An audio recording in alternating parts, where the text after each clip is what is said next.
Welcome to this Happy Times and Places Omnibus, in which I, Toby Hadoke, have asked a friend of mine to choose a Doctor Who story and choose one of their favourite things about it per episode, plus a bonus thing I have to watch, accentuate the positive as I talk during the episodes, and guess what my guests' favourite things are. Hi Toby, it's Derek here. Thank you so much for letting me participate in this. Although I'm normally a Star Trek fan, Doctor Who, classic Doctor Who, will always have a special place in my heart. And it's Tom Baker who is my doctor. I first saw him when he was first broadcast in America on WOR-TV in New York City in 1978. And me and my friends lapped it up. The adventures of him and Sarah Jane Smith and Harry Sullivan and the Brigadier just ate everything about it. So, the following year, when I got a chance to go visit my grandparents in Belfast for a few weeks at Christmas time, and they were showing a serial from years ahead of when we were going to see it in America, I ate it up. It was like looking into the future, appropriately enough. The serial was My Nightmare of Eden. And over the years, it's had a critical lambasting from fans and reviewers for various reasons. But I would like people just maybe to give it a second try. Well, hello everybody. I'm a little bit behind, so I was going to watch The Terror on BBC iPlayer, and I've got a couple of other things to catch up on as well. But I thought, nope, I need to do a Doctor Who, so I don't tend to prep for these anyway, but at least I think about them as I'm approaching them. Right, what's the next one on my vague schedule? And it's Nightmare of Eden. As you have just heard my friend Derek say, who I haven't seen for so many years. He lives not far away, but we just guess we don't move in the same orbit and haven't done in recent years. So it's really nice to hear his voice. And I knew he was big on Star Trek and things, but I knew he knew his Who. So I'm very pleased that he responded to my suggestion that he take part in this, and he suggested Nightmare of Eden. So we are going to. I've got the DVD ready to play, and I'm gonna go for the play all option when I can find the remote control, which I have attached to the DVD player. We're going to press play in 3, 2, 1.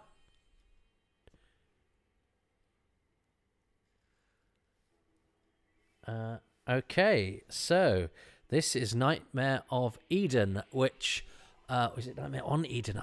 It's only playing around in my head because somebody on my Facebook today, when I can't remember what it was, I said I couldn't remember something, and they said there's 3 things they don't know if the Sunmakers, one word or two, whether it's Warriors of the Deep or Warriors from the Deep, or whether it's Nightmare of or on Eden.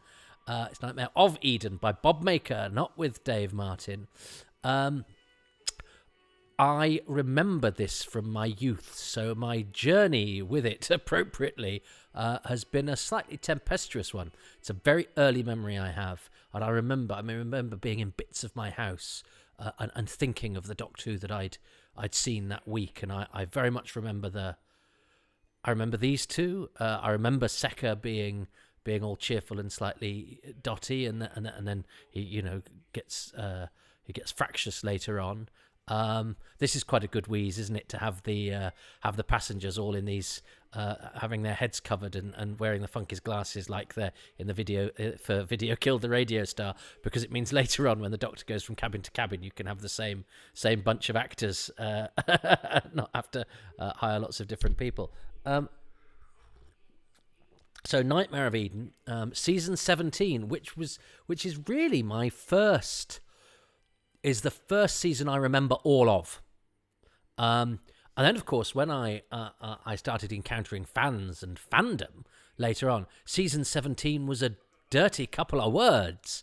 It was the one it was, fortunate to, as Derek put it, lambaste. And I was quite surprised by this, because this had been the Who that had, lured me in. I have memories of The Invisible Enemy and some of the Key to Time stuff, but this is I remember pretty much on a week by week basis. I was watching Doctor Who every week and loving it. And I remember David Dacre. He was a very familiar actor to us. And was in Alan Bromley's previous Doctor Who and only other Doctor Who, the Time Warrior, and he plays Iron Gron in that. And I think he's great in that, and I think he's good in this. I remember this image, and what a brilliant wheeze this is, isn't it? What a great idea for a plot. I'm not a scientist, but I buy the idea of a ship sort of materializing out of hyperspace or whatever, and doing it at the same time as another ship, and the two of them sort of fusing together. And I think this is Richard Barnes as the crewman, who I know an actor called Richard Barnes who had to change his name to Dick. He's called Richard Eaton or Dickie Eaton. We waited together on tables together, but he had to change his name because he said there's another actor called Richard Barnes. I was like, yes, he's a crewman in Nightmare of Eden, but he actually he had a decent role. He plays Quincy in the BBC Philip Savile Dracula with Louis Jourdain and Frank Finlay, so he has a very good part in that. But now Stephen Jen, when we came to do the commentary for this, I'm on the DVD commentary of this DVD. Oh, how exciting! We really struggled to get people, and I'll go through the reasons why as we go through it. So the Doctor and Romana have landed aboard the TARDIS, landed aboard the Empress. And there's these sort of out of phase interfaces where the ships are sort of merge and sort of fuse together in a sort of netherware, which is I buy as a scientifically plausible idea, and it's a great setup for a story. Now I suppose the story's bad. I remember Jeffrey Bateman. He's got it didn't seem like very 70s hair at the time. Jeffrey Bateman as Dimmond, and I just remember him as the guy on the other ship who had a silver suit a lot. He's a fine actor. He lives in France now. That's why we couldn't get him. Although I don't know if he's that interested either. He had a great late flourishing of his career because he was a regular in This Life, which was a huge successful series here, starring Jack Davenport and Andrew Lincoln and Daniela Nardini, and he was their boss at the firm. So a good regular part in it. But he lives and still works in France. But I tried to get him to contribute to an article about because he'd replied to Ed Stradling, the producer, who desperately tried to make a documentary about Nightmare of Eden and failed because we couldn't get anybody. So instead, we just interviewed Mitch Mitchell and Bob Baker. I think Mitch Mitchell, who does the video effects, but Mitch can talk. If he can tell you a story from beginning to end and to go everywhere else in between, he will. And I say that with great affection. I've had loads of really interesting chat. Well, I wouldn't say chats, listens to Mitch. Mitch does not need anybody to join in. He's a great guy. So, very good value when you're doing a documentary and you're short of people. And I mean, So Jeffrey Bateman had said, I think, thanks but no thanks. So Ed had his email, so I emailed him when Rodney Bennett died, the director of Sontaran Experiment, Mask of Mandragora, Ark in Space, to write a tribute for Doctor Who magazine, but because they'd worked together on other things, but I never heard back. He sent a very polite thing back to Ed, but just said, I don't remember anything, and it's not worth coming back from France for, I think. Lots of Doctor Who actors go and live in France. David Dacre just doesn't do interviews anymore, so we couldn't get him. Tom Baker, I think, wasn't doing them at that point, or we couldn't afford him, or whatever.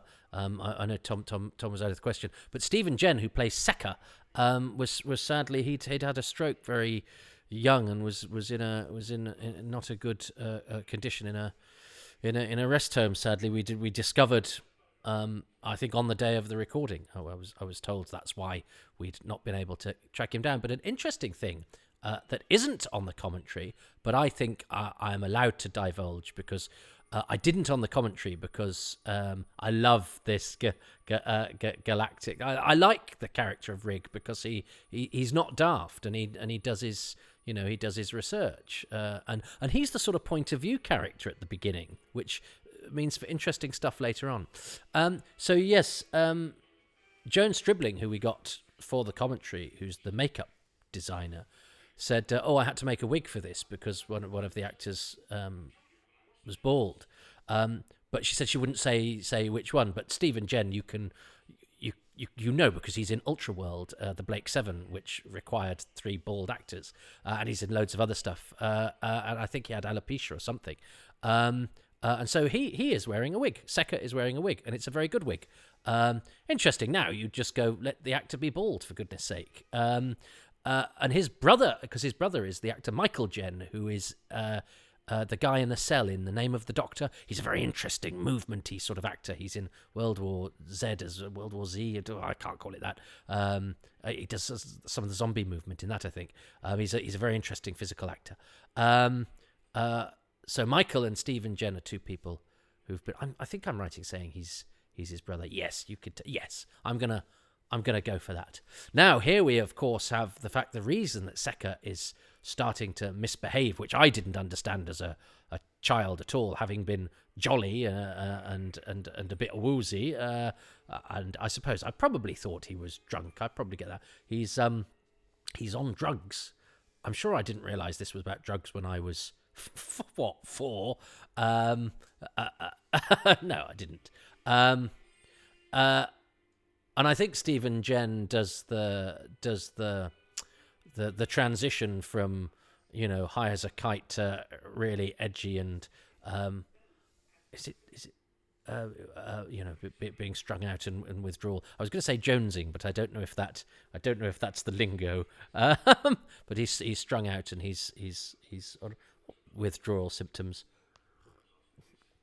which is very grown up, and I'm quite happy for Doctor Who to go there. And I actually think, again, it's a great concept for a story. The whole drug element and the science behind the drugs and the revelation of what the drugs are, I think, is all great stuff.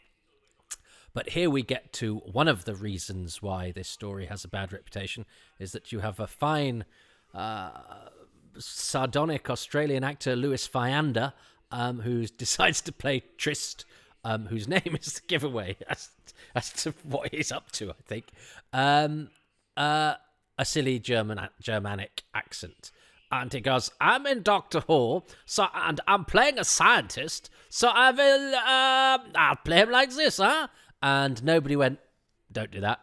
I mean, it's not a bad performance, and it's not too silly a performance. I remember not thinking he was a funny character when I was 4, but I do think it's an unfortunate choice. I think during this period of the show, I think a lot of actors take a look at Tom Baker and have an attitude towards Doctor Who and go, oh, this is a chance to muck about a bit. I don't know if the world's any better place now that there's so little work around for actors. You can't spend a month on a job and go, I'll dick about for this one. I'll send myself unless you're an actor of great stature. But I think, well, I do know of one who, but they cut round an actor in a more recent who decided to arse about. But Doctor Who's history has an illustrious history of actors coming in and mucking about. And I think it takes a certain kind of actor to get away with it. And not even Tom Baker gets away with it all of the time. And Tom Baker is a very funny, mercurial, otherworldly genius. But even he, genius, I've worked with some genius comedians, and they're not always on song because it sounds counterintuitive to say this. Genius does occasionally need to be sort of herded or kept in check or at least siphoned in the right direction. And I think I'm not saying anything that is unknown at this period, that Graham Williams was perhaps not the firmest of producers, and that gave Tom Baker a bit of a hand, and that meant that he has moments, I think, of utter brilliance, even now. And there are moments of brilliance in this story. And he has the odd moment where it could have just done with somebody going, do you want to perhaps not do that? But of course, we know that he didn't see eye to eye with Alan Bromley, the director of this, who was very senior. He'd been a producer at the BBC, but was now in the sort of twilight of his career and was directing. Never quite got to the bottom of what happened here. I mean, Lalla Ward says that, at one point he says, is the director in the box or a conductor or something, and was quite waspish and I think that Alan Bromley didn't know how to handle Tom Baker. That's brilliant. I love that Secker going into the mist with all the light. It's quite strange. It's quite unnerving, and the fact that he's so sort of jolly about it, gives it a slightly creepy edge as well. I think there's this was quite late in my sort of collecting of bootlegs, if you like, partially because not many people had season 17 stuff. I don't know if anyone was particularly hurried to get it, because I think because a lot of us remembered these stories, we wanted to get stuff that had been on before we were born, or certainly I did. So I remember when we got this, it had all the episode endings. It was all edited together, so you could get this and I think the Horns of Nimon onto one VHS. And I don't like it when the credits are cut off, because I like reading the credits because I'm certifiable. And so I remember that's when I first revisited it, and having heard that it was awful and full of mistakes and fluffs and ill-judged bits. I think there are a few, but it's I think it's and Horns of Nimon was the one that everybody really sort of laid into and didn't like at all. I think it'll be interesting when we come to Horns, because I find Horns quite entertaining, but I think this is much better than the Horns of Nimon. I think it's better than Creature from the Pit. I even might like it more than Destiny of the Daleks. City of Death is obviously this weird, strange, brilliant shining beacon in the middle of quite a wayward season. But I find this thoroughly entertaining. I think it's got lots of good ideas in it. I like his glasses. This is a bit silly. And the way he pulls the face and goes, he died. It's just not a believable moment. But there are other moments where I think he gives quite an interesting performance. But I'm not sure it's the correct choice, and it's a shame, because I've heard interviews with Louis Viander where he comes across as a very sort of urbane and intelligent, and as I say, a slightly sardonic fellow. And if he'd had all those qualities as Trist, I think he actually would have been more interesting than the sort of mucking about. But I still don't think it's terrible. David Dacre, on the other hand, I think is excellent, and judges exactly how to play it properly. And I so remember this. I remember the thing coming out and biting her on the neck and her collapsing. So this is where my memories start to become melded with my childhood. This is my Doctor Who, and these planets that she's seeing, Romana, on the CET screen. Another idea. So there's three ideas at the core of this. You've got the bit that captures bits of worlds. The Eden bit is obviously a bit more like a studio than all of the other planets. The other planets. Yes, I have captured a bit of the planet Eden and some more convincing planets. If you twist the dial to see some planets that are slightly better rendered because they are on film or stock footage. I think they look like film models to me. That's a great shot of Stott. An uncredited Barry Andrews in episode 1. Spoilers, everybody. Jennifer Lonsdale as Della. We couldn't find her. She since has been found. She's she's not the wife of the Sheriff of Nottingham, but it's something like that. She's quite high up in local government wherever it is she lives, and she's quite posh. And I know she signed things and sent things to people, but she's not done an interview. We couldn't get hold of her for the commentary, so we were. That's why the DVD of Nightmare of Eden is quite sparse. I hope if ever season 17 comes onto the Blu-ray range, there's a few gaps can be plugged or a few attempts can be made to have another bash. I thought we did well with the commentary. We got Bob Baker, we got Colin Rapps in the special effects, we got Joan Stribling the makeup, Lala Ward, and Peter Craze for the last 2 episodes. So but that was literally everybody we could get. That's very good scar makeup on Stephen Jen there, who's given a good single episode performance, and it's a great Doctor Who thing. Going into the smoke, you hear a scream, you drag him out, he's got a scar on his face. I'm loving this. I think this is really terrific stuff. It's setting up the mystery.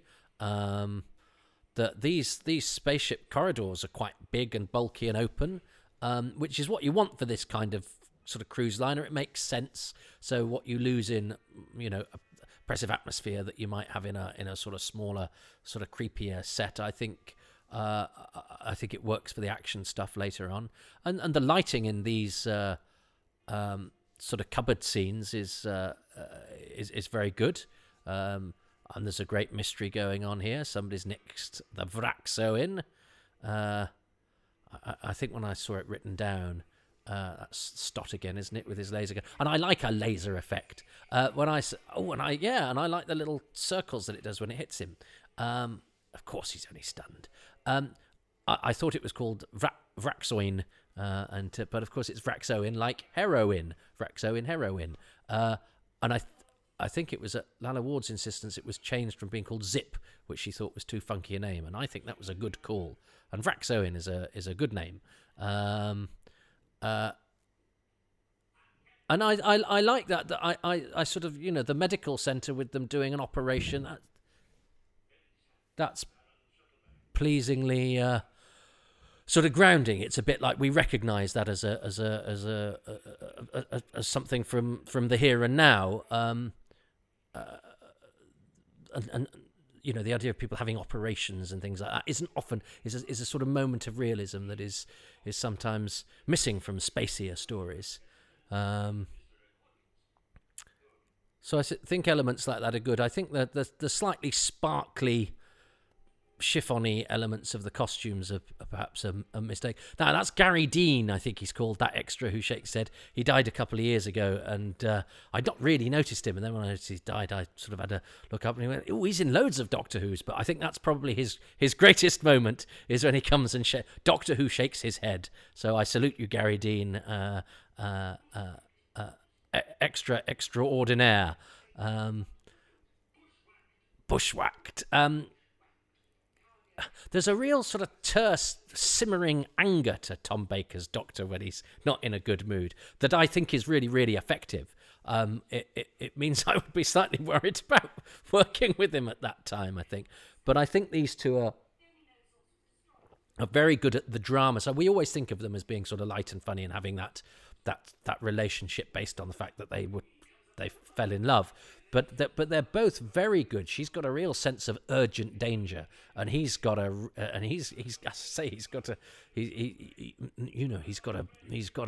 burning aggravation that can only be had by somebody who's been to the edge of the universe and back and knows what can happen when things go wrong. But yeah, so I was one of the original viewers of this all those years ago. And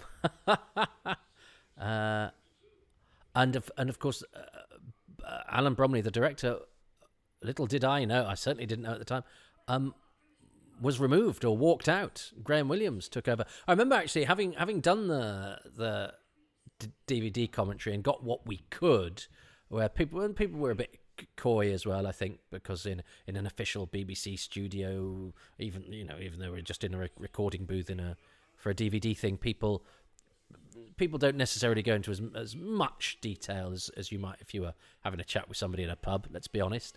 Although I try and prize it out of them, I really do.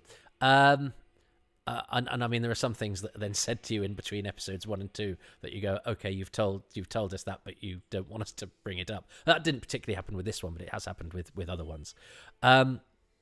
Oh, she hasn't been bitten by the thing yet, but she does. She gets bitten in a minute. You know this. If you don't know it, watch it first before you listen to me blathering on. They looked, Len, like they were just waiting for their cue.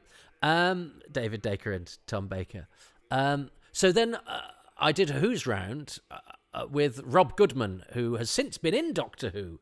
Well, he's in Doctor Who a lot. He's an extra, but he's had a speaking role in the new series with Peter Capaldi. But he was an extra in the old show. And so I interviewed him before he'd been cast in the new series. Rob, he's a really interesting guy. He's into Alan Moore and magic and all sorts of stuff. And he's a bit sort of cool, is Rob. But he's a mandrel in this, and he's an extra in Trial of a Time Lord and Castrovalva and a few others. And so I thought, oh, that's great, because he'll give me all the goss on the director walking out. He didn't even know. Because I guess those guys come in quite late in the studio and are just sort of shepherded about and told to, raise your arms here, shuffle down that corridor. So he didn't even, he had no insight at all into Alan Bromley's, not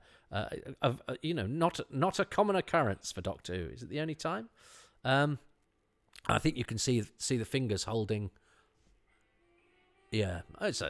Now I remember, and I didn't see the fingers holding when I was a lad. And I actually think those glowing green eyes and that brief shot of the mandrill where you can't see that its arms can't bend or that it's got flared legs, I think the mandrill looks absolutely fantastic. Look at these beautiful single caption credits for all of the actors. Oh, those were the days. Yeah, so is Alan Bromley the only classic series director to not make it to the end? Yeah, Paul Joyce on Warriors Gate was, I think, fired and then came back, or walked out and then came back. But he did complete the project. Alan Bromley did not. Graham Williams took over. So I need to pause that before it starts. Well, that ship has sailed. So anyway, I will pause that if I know which direction to point in. And I have to choose my favourite thing about episode 1 of Nightmare of Eden. Well, there's so much. I'm rather spoilt for choice. But I think the thing that sticks, it's stuck in my mind as an image. I think it's the sort of headline news of the pitch of the story, and I think it is a very sound idea that has so much potential. The idea of the two ships fused in space and all of that brings to the plot, I think, is a brilliant idea, and it's it's a unique idea for Doctor Who. It's brimming with potential. It also gives you that great visual, and the story adds so many layers to it. What a great story! I didn't expect I would be doing quite such a song and dance about Nightmare of Eden. So I'm going to start, I think, for episode 1, and because it's pretty much the first thing that happens, and it hangs over the rest of the story. The idea of the two ships fused in space. That is what I am going to pick. What has my friend Derek chosen as his thing about episode 1? Number 1, the dialogue. Interfere? Of course we should interfere. Always do what you're best at. That's what Doctor tells Romana, and that basically sums up his philosophy, both before and after Tom Baker came along. And yes, that's it. It was that snappy dialogue. It reminded me of the Marx Brothers movies, when he was caught out pretending to be a member of a salvage company because the salvage company closed 20 years before. He doesn't apologize. He simply responds with, "No wonder I never got paid." It was things like that. It was just that sort of snappy dialogue that he helped him get out of things where other heroes might have used a laser or their fist. I loved that about him. He used his brain. He used his wit. So right now, interesting. I don't know if Derek's doing, therefore, a thing per episode, or he's just choosing a number of things. That's fine. There are no real rules with this. It's legitimate. And it means I can't choose the dialogue, which is a shame. And I love that bit about, no, I wonder why I hadn't been paid. That is such a great comeback. And there are some very good lines in it. And I love the fact that one of our American friends, what he responds to about the character of the Doctor is what separates him from a lot of the sort of American type characters on television at this time, and maybe why we talk sometimes about Doctor's inherent Britishness. And I think those lines are a little bit more blurred now, but certainly at the time. And I'm pleased that that's one of the things that appeals to Derek, and it was one of the reasons I was keen for him to do this as well, and to bring his appreciation of it as he lives in the UK, so as somebody we've adopted, but whose early experience of Doctor Who was as an American, coming to the UK or whatever. So yeah, I think the dialogue. Now I can't choose that, but if he chooses the fusion of the spaceships thing, I get a point for that. And what do points mean? Not entirely sure at this stage. I'm just going to keep on guessing, and if out of the 5 things that we guess, if 3 of them are identical, I win, and I think I get to kill Derek. I think it's something like that. It's just a silly little competition like that where his life is at stake. As I say, the rules aren't that clear, but I think death seems like a fair punishment. But I absolutely think, there is some great dialogue in Nightmare in Eden. So that's a fair point to Derek. Okay, that's the end of part 1. Had a lot to say there, didn't we? Which is good. Unfortunately, I talk all the way through, which means I don't get to hear the dialogue as much as I would like. So that's quite a canny thing for him to choose, because I'm going to have to be on high alert if I'm ever to choose a line or a piece of scripting, or I just need to get better at this and listen and talk at the same time, which many people who've met me would say I have yet to master. But look, good. I'm glad I'm watching this and not the Terror, although there's going to be a blizzard of white stuff in this if I'm to carry on, but white stuff of a different kind, but it'll still make you chill out. So thanks for listening to Nightmare of Eden Part 1. Well, welcome back. It's time for episode 2 of Nightmare of Eden, which has been chosen for me by my friend Derek, who I haven't seen in a very long time, actually. So it's nice to reach out to somebody who doesn't live far away from me at all. But you think you're in touch with people because of Facebook and social media, and then you go, I might not have seen them for a decade. So thanks for doing this, Derek. I love that, and I love the fact that it's given an excuse to talk, even though we haven't actually even talked directly. And I'm not talking to you directly either, gentle listener, but I appreciate the fact that you're there, and I hope you will enjoy joining me in the corridors of the Empress as we press play on episode 2 of Nightmare of Eden. I know this stuff, but it's funny when you're talking out loud directly, you suddenly go full of doubt. Nightmare in Eden, Nightmare of Eden, Nightmare on Eden. No, what? God. Yeah, he knows a lot about Doctor Who. Does he know what all the stories are called? Of course he does. Only an idiot doesn't know what all the stories are called. Right. So we're going to press play in 3, 2, 1, go. That's what it was. It's because today, or the other day, I released the video version of this. Hello, viewers, which comes out much later than the audio because it takes longer to put together and upload and all of that. And it's of the Rebos operation, which I still sometimes by accident call the Ribos operation, because that's how I knew it for years and years and years and years until I'd seen it. It's odd because Nightmare of Eden, it's Nightmare of Eden. by Bob Bakar, Nightmare of Eden. I remember this episode beginning with the reprise with the video effect fly thing,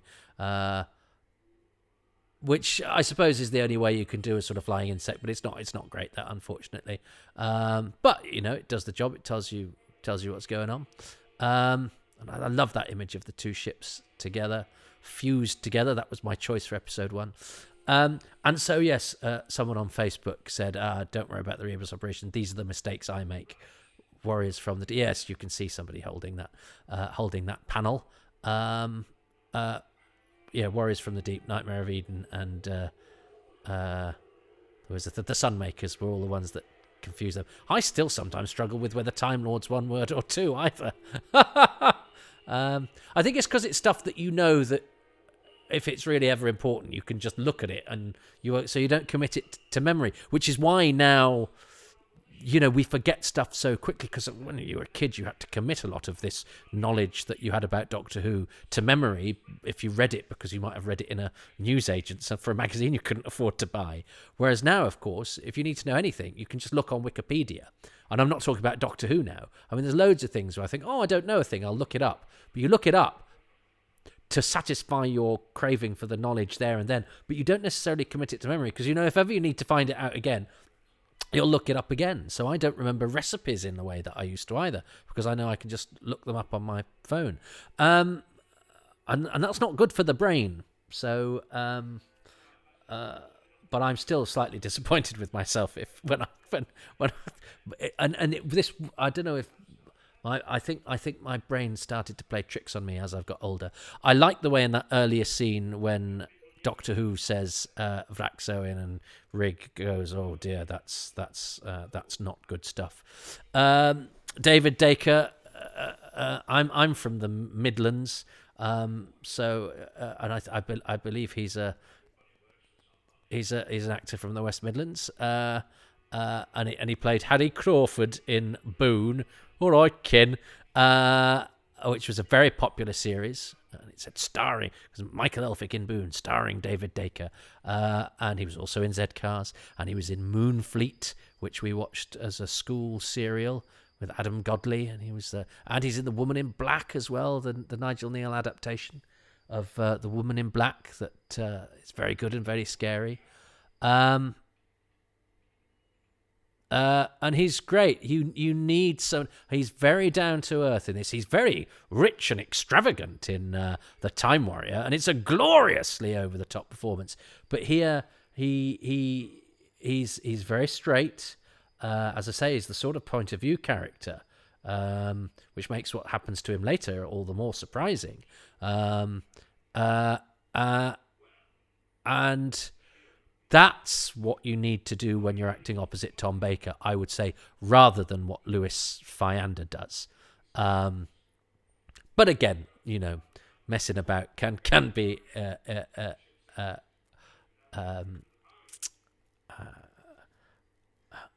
it can spread like a pandemic.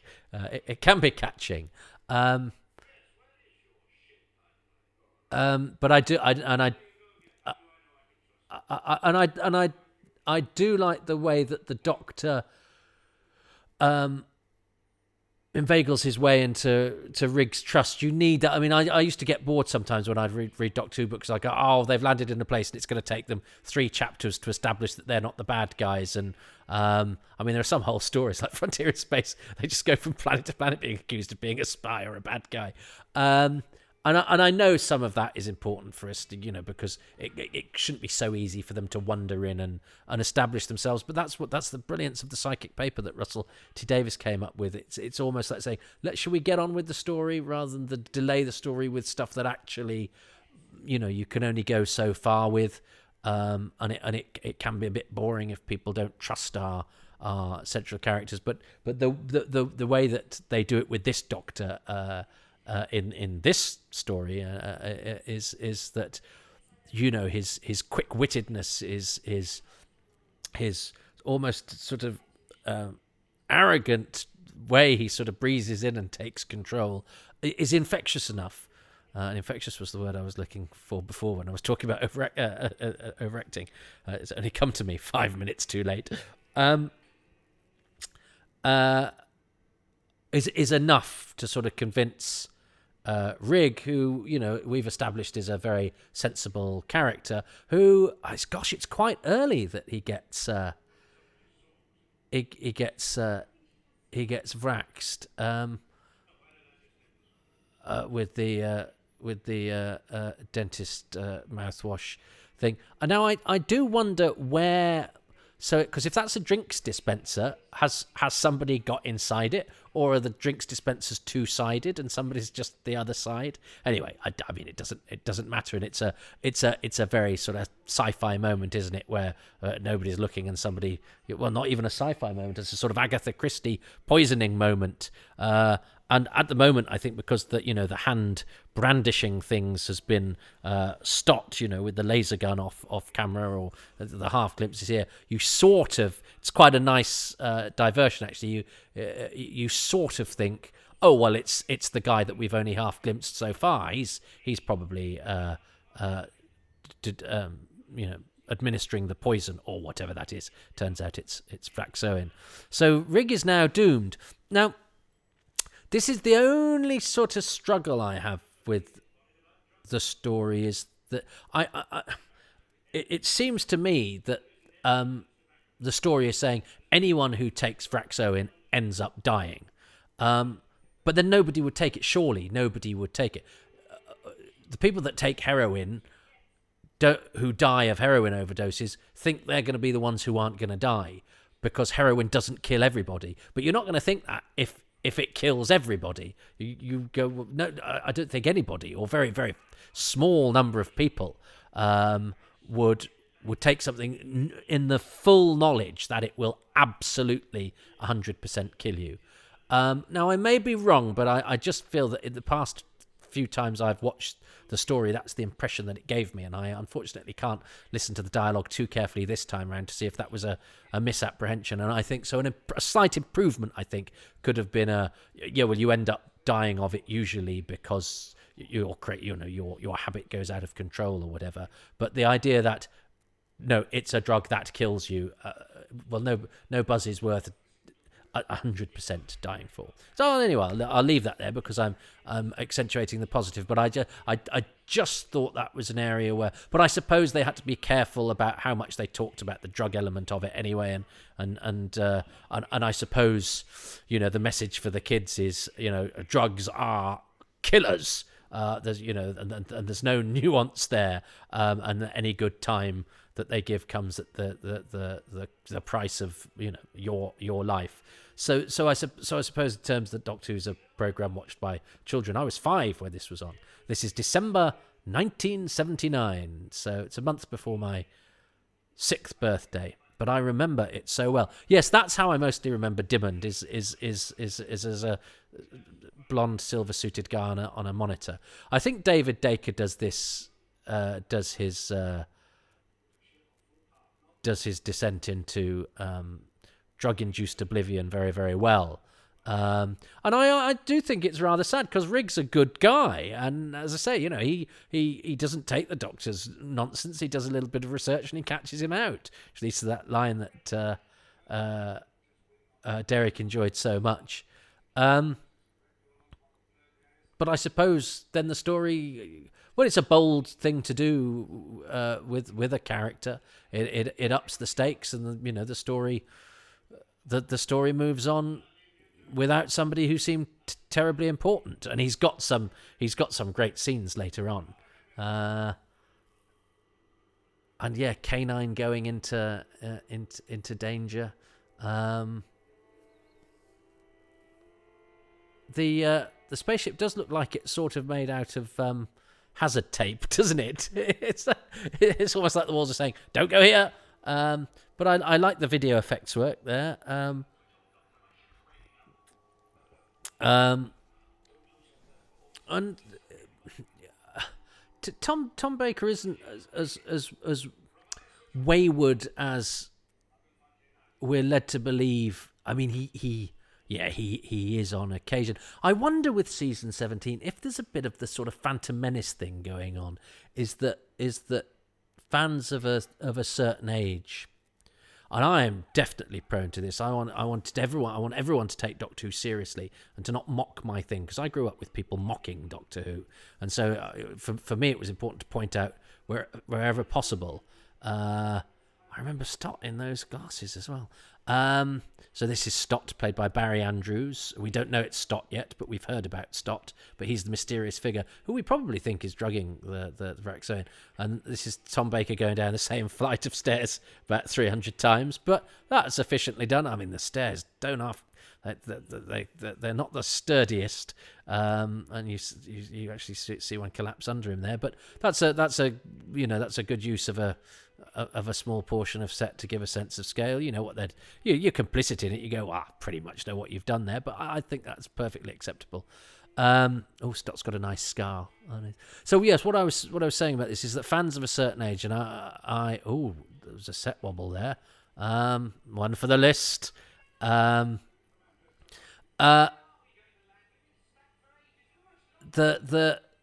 whole thing about Doctor Who this period being slightly tongue in cheek, and that's very silly. And again, you sort of know it's the same people, but it's all right. It's fine. It's fine. It's quite. I think there's a sort of. There's a bit of cheekiness to that, but I quite like it. Did I see this planet moving then in the model shot? It's sort of spinning around. I'm going to make this point about...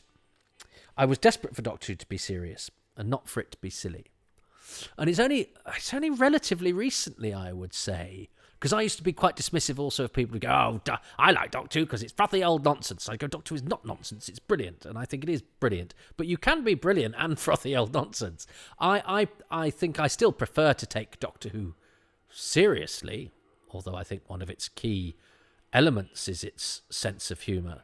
Doctor Who's sense of humour is important. It stops it from being po-faced. And there's a lot of po-faced sci-fi and fantasy about at the moment, and has been, as I think sometimes a reaction to when science fiction has gone camp and silly. But I wonder if, as you grow up, you want the thing you liked as a kid to be taken seriously. As Star Wars fans who are. I mean, I don't think the Phantom Menace. I'm talking about the generation I am from, so I'm psychoanalyzing myself, and I'm not saying it's a bad thing or a not understandable thing, pardon me, but I'm trying to rationalize it. And and I think we love things like Genesis of the Daleks and the Caves of Androzani because they are serious. But I do wonder now, as I am less actually inclined or bothered about showing Doctor Who to other people and proving to them that it's great, because I'm quite happy to enjoy my things and let other people enjoy their things. I don't quite need to recruit for the cause anymore. Is that, of course, if you showed somebody Caves of Androzani or Genesis of the Daleks, it would look to them very little difference to this, and yet actually miles apart from the things that they are like. Serious, hard-boiled sci-fi. They are closer to those than other Doctor Who, but they're still miles away. The Ark in Space is miles away from Alien in terms of what it looks like. So you're never going to show a non-Doctor Who fan the Ark in Space and them go, this could almost be Alien. So actually, the sort of frothier, sillier, dafter, more tongue-in-cheek Doctor Who, which probably fits in with their idea of what old Doctor Who was anyway, might actually entertain them more than the Doctor Who that takes itself, essentially very seriously. I've only sort of thought of that as I've been watching this, so it might be a half-baked theory. But I always used to think if I'm to show somebody a Doctor Who, I'll show them the Caves of Androzani, I'll show them the Robots of Death. But they might be more entertained by this because it is terribly entertaining. It's there's not a dull moment in it. It's not slow, and I think all this stuff done in the Void is very, very well. very economically and straightforwardly and simply done. And this video effect stuff that they have here is you know, it's sort of rather new. You can tell what's going on, but it is slightly abstract. I think the mandrill eyes in the smoke are absolutely glorious. The mandrills come a little bit unstuck. And I like a laser beam. This is the period of straight laser beams coming from the end of a laser gun. And when you're a kid, that's just amazing. And I know American shows could do laser beams better, but I like the laser beams of this period of Doctor Who. He's got fantastic. The actor David Weston described them as boiled egg eyes, and he has, hasn't he?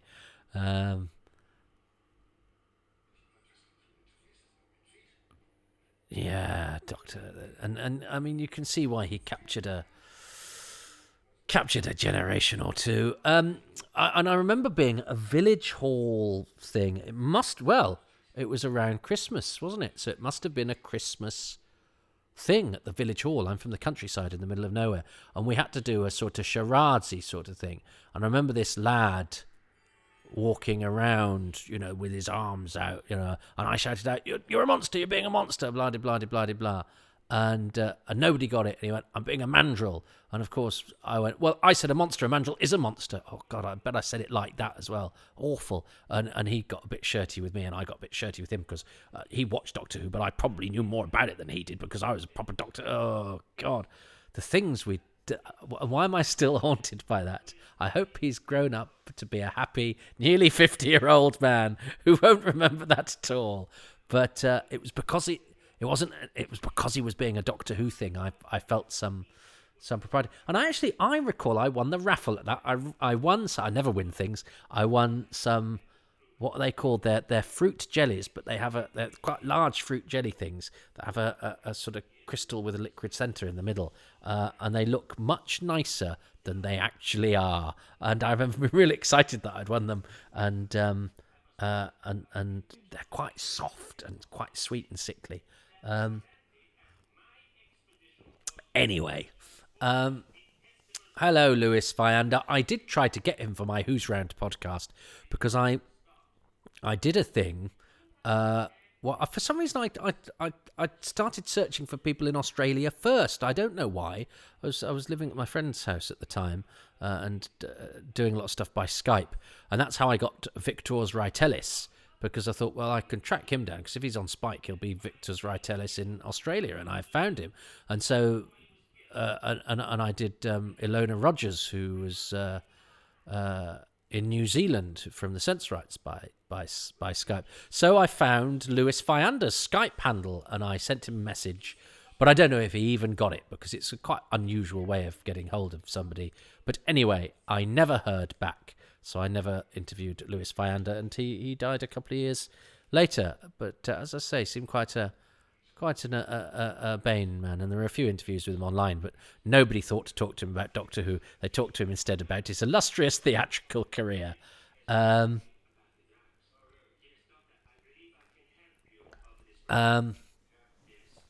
be interested to see what the listeners out there think. Oh, I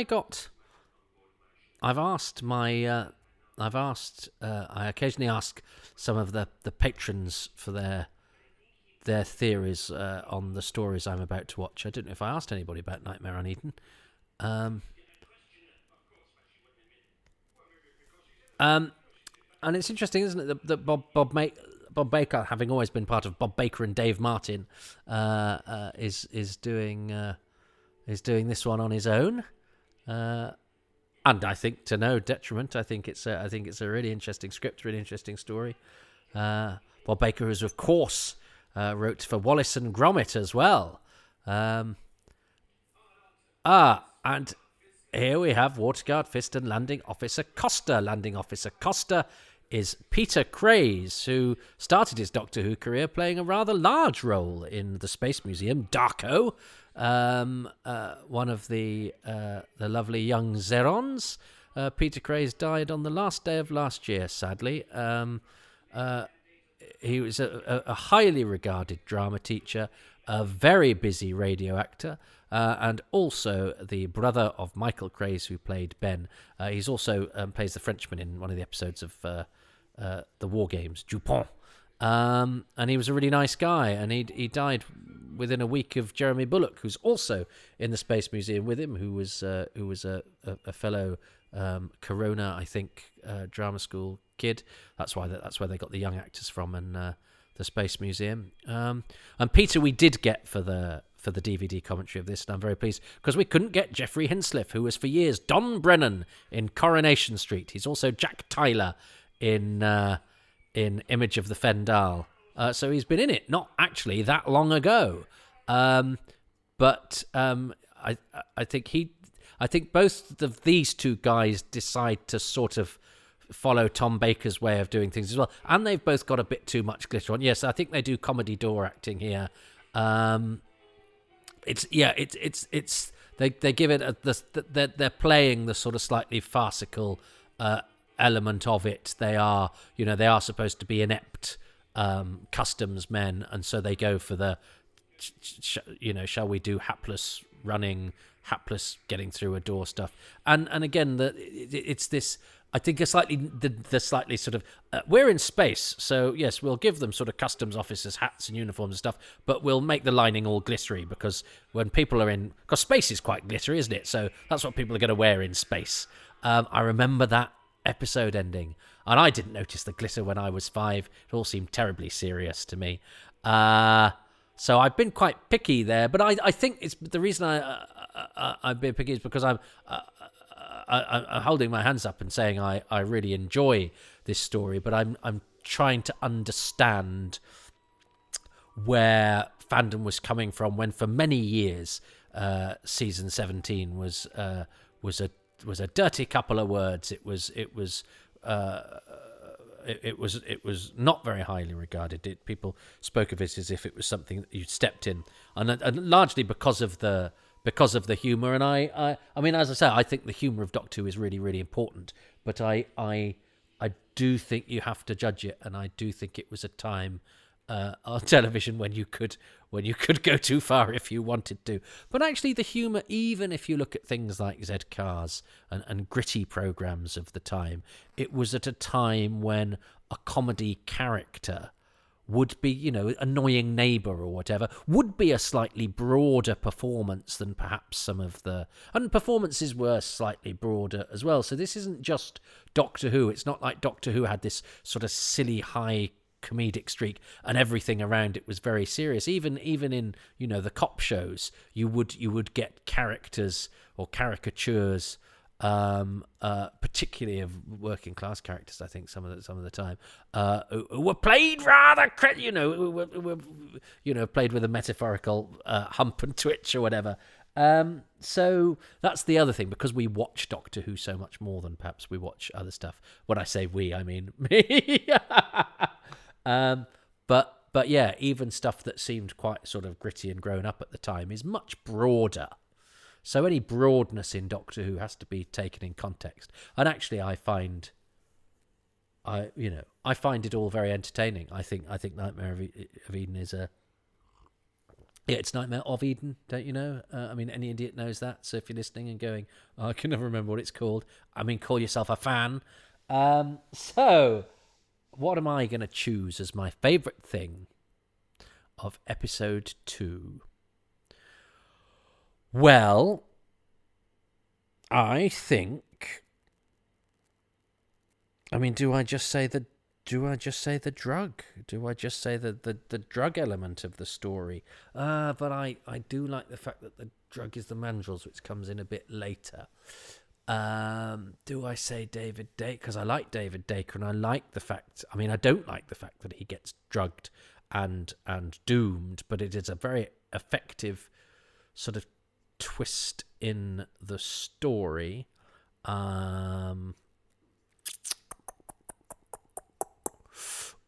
It's a tricky one, because it's a case of where do I put what I'm choosing, because I don't plan this in advance, you see. Derek's already chosen the dialogue.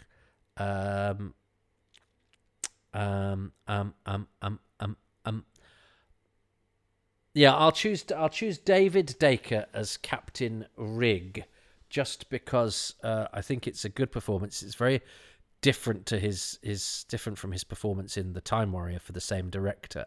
And also because I like the character who, moves from being our point of view character to being stricken, and I mean he gets some great stuff. Next week, but I know I've got other things I'm going to need to choose, so I'm going to have to. Yeah, I'm not 100% convinced I've chosen the right thing for this episode, but I'm thinking on my feet and I can't pause because that would be boring to listen to. David Dacre as Captain Rig, who is, I think, the pick of the performances in the whole thing as well. Where, as we know, there is an unevenness of performance, and I don't think David Dacre puts a foot wrong. What does Derek think? The second thing I liked, the attention to detail. A scene when he's running through this passenger liner chasing after somebody, and it's the same group of people. And it's the same group of people, but they make subtle changes to it. They make subtle changes to the numbers in each section. Some of where the people are sitting, some are standing, some are going around. It's little things, but it worked. And other things that were being brought up at the time, not just things like the main plot points, but other things like the insurance. These two ships collided in orbit, and the two captains are arguing over the insurance premiums that are going to be rising as a result of it. What other sci-fi show is going to show you something as banal and yet realistic seeming as that? That is actually a brilliant choice. Bravo, Derek. And absolutely, if I'd been paying more attention. I mean, I did think about going, I like the fact they use the same passages and the same steps, but I wasn't sure that I could really choose that, because I'm not sure it entirely works, but I acknowledge its chutzpah. But I absolutely, the fact that the first thing that would happen when two spaceships crashed is that there would be an insurance claim is absolutely right. And it's a bit like what I was alluding to in part one of seeing, a proper sort of surgeon scene, a proper sort of operating theatre scene, which is, again, those things are never going to go away. Operating theatres, insurance claims, compensation. And when you bring those into science fiction, you help the outlandish. It's the sort of protocol version. It's the form-filling version of the civvies that people wear in the film Alien. Where the film Alien went, well, nobody's going to wear glittery clothes in space anymore. People are going to wear the sort of clothes that they wear. Well, also, people are going to fill in forms and do all of those sorts of things that we still do. In space, no one can hear you claim. Ha ha ha. I think that's a really good choice. And I love the insurance element for it. The idea that when your spaceship crashes, you do an insurance claim, because the spaceship is the equivalent of a car or a heavy goods vehicle or a cargo vessel. I mean, absolutely, it's a holiday liner. Of course, they're going to have insurance, and all the travellers would have insurance. Love it. So good choice. I knew that my choice wasn't. I did my usual thing, didn't I? I defaulted to a person/performance, but it's because I've sort of got in my head that there's a couple of elements for this that are choice and juicy and beautiful, but I've got to choose the right episodes. Although there is a cause to choose David Dacre next week, but we'll get on to that next week. No spoilers. Well, look, I hope you enjoyed episode 2 of Nightmare of Eden. I'm gonna go now. Lay off the Vrex, Owen. Don't want you to be high as a kite, because I just might start to check you out. Let me go. Bye, and I will see you. Well, I won't see you, but I'll yell into the void in the vain hope that some of you are listening. And next time, the void will be resonating with my thoughts on episode 3 of Nightmare of Eden. Well, welcome back, everybody. It's time for episode 3 of Nightmare of Eden. I am going to press play on my DVD in 3, 2, 1, go. So, I love these titles. I'll say this every time. But there is something rather glorious about them, and they work for they herald very different styles of Doctor Who between Robot and the Horns of Nimon. They're on their way out, sadly, but I think they are they dress everyone appropriately and start the show in considerable style.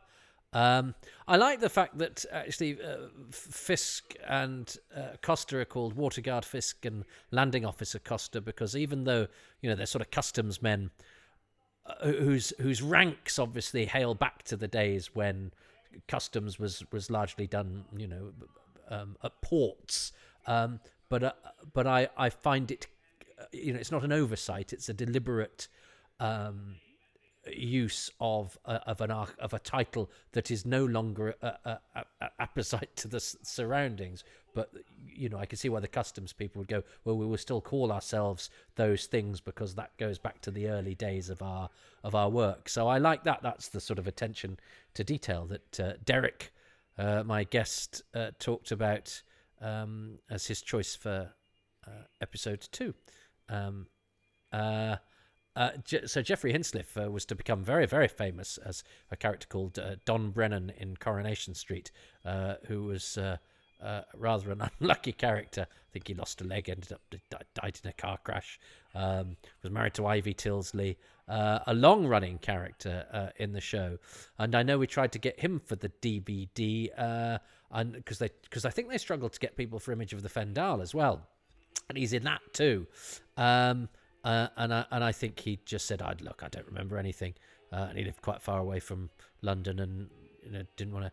He was actually up for a part in the Foresight saga when I was up for it. He and Frank Mills, who was also in Coronation Street, from Terror of the Autons, were both up for a part, because I always sneak a look when I'm doing an audition. I always have a look for who else is coming up, either to see who I'm up against or to see if what other actors are coming in that day. And they were seeing older actors for, I think, some sort of Dorman sort of character. I don't think either of those two gents got it, but I remember thinking, well, if I'm auditioning for the same level of part and on the same day as those two guys, both had illustrious careers, both done Doctor Who and Coronation Street, I thought I'll take it, and I did get my part in the Foresight saga. I did 2 scenes with Damian Lewis. Only one of them made it into the show. Anyway, that's another story. So I do remember the scenes on Eden. This is a great idea. The idea of trying to conserve bits of a planet, and I don't buy the Doctor's theory that actually, you're conserving it like what jam conserves fruit or whatever. Because if there could be an actual ecological reason, a conservation reason for taking bits of planets and housing them digitally in order to preserve precious bits of them. I suppose it depends how directly under threat they are. Otherwise it's the equivalent of a zoo, isn't it? Yes. So there's a moral issue there, but I like the fact it's slightly fuzzy and that they even consider that. But again, as a science fiction idea, it's a great idea. Let's store these bits of planets, on the equivalent of a slide. And these scenes are very, very nicely shot. The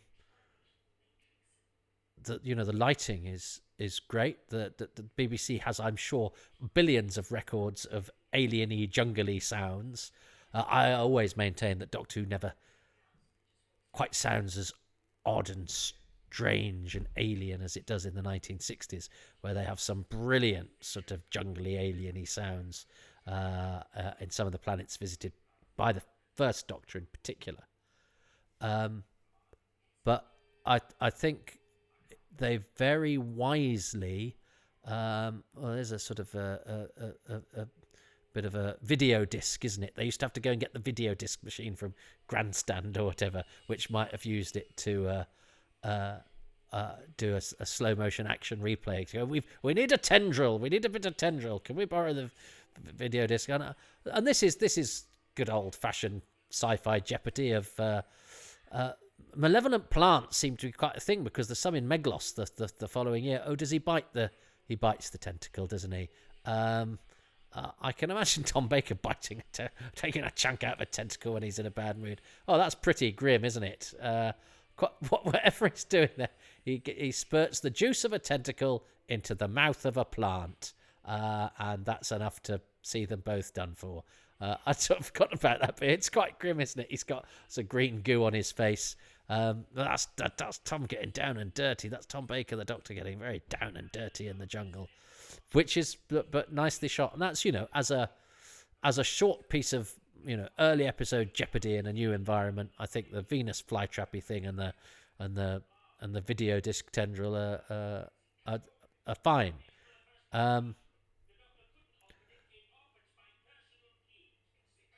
Yes, I was sad when I heard that Peter Craze had died, because I'd done a commentary with him for Phantom Films.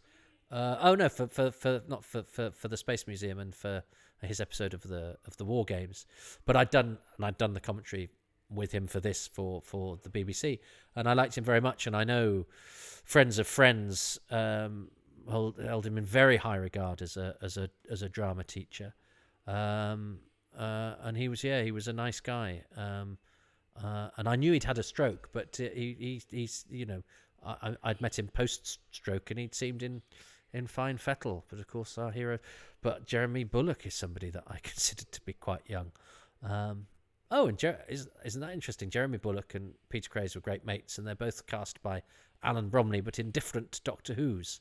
I'd like to get an angle on Alan Bromley, really, because I think he was somebody that we wrote off as, because he was always talked of as this sort of senior guy, and this is sort of seen as the twilight of his career. I think we assumed that he'd sort of, died in the 80s and nobody had noticed. A bit like George Spenton Foster, the other director that from this sort of time that nobody managed to speak to. And actually, they died much later than you would have thought. I think Alan Bromley was still around in the early 90s.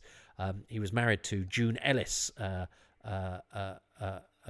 blonde character actress, who's in the film of Quatermass and the Pit, amongst other things, and she's in the Prisoner episode, The Change of Mind, and she was around until more recently, and I think some people did speak to her, and I think maybe got the odd telesnap off of some other stuff. No, she'd lent the telesnaps to somebody else and never got them back. That was right. But I think, June Ellis spoke to some people, but we've not quite got an angle on Alan Bromley, and that's a shame, because I'd like to know a bit more about him. Is there a documentary in the offing? I don't know if he'd be considered a big enough figure, but I certainly don't quite think we've got to the full story of what happened here. He says the name Stott, doesn't he? Which I like. It's just quite cool in a 70s man who drinks coffee and puts his hands on his hips kind of way. It's sort of like, if Gareth Hunt's unavailable, I shall be. He's very handsome. He's got a very solid presence, and again, it's sort of welcome in a story where the performances are a bit wayward. He's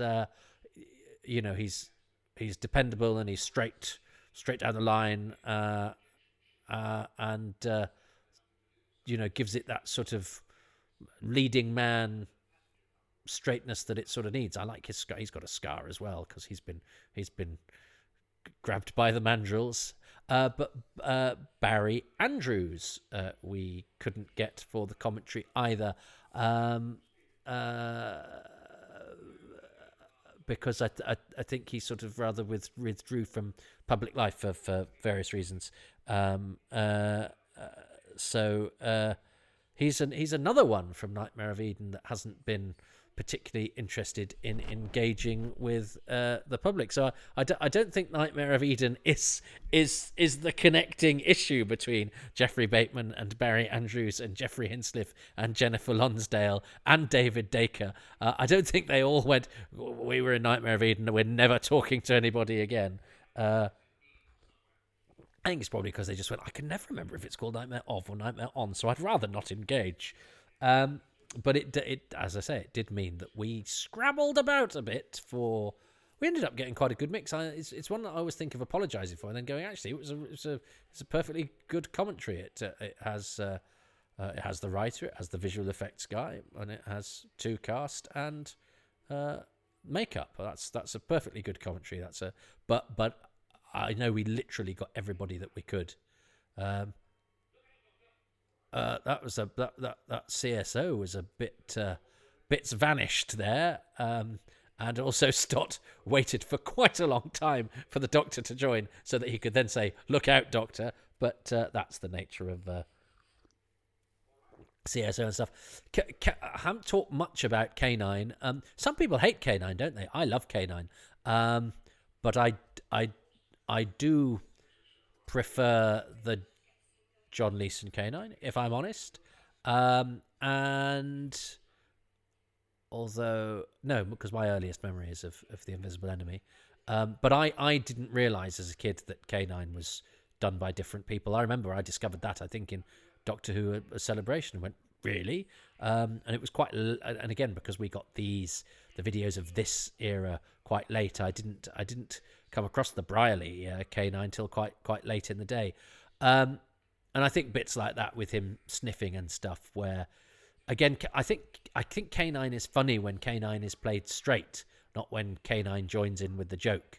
And I think that's what happens mistakenly sometimes in season 17, is that people join in with the joke, and it's actually better if you don't. I think they get killed, don't they? Here, yes, that's right. Oh, that's pretty grim. Although that's I don't know how Richard Barnes is killed there. He's sort of, but of course, this is a glorious moment, because are we breaking the fourth wall? Are some not very good monsters killing some not very good extras, and are the viewers going, oh, that's a bit rubbish, and then it cuts to one of the characters in it going, that's stuff, but he's doing it because he's high on drugs. So you could say that's a very clever and artful breaking down of the fourth wall,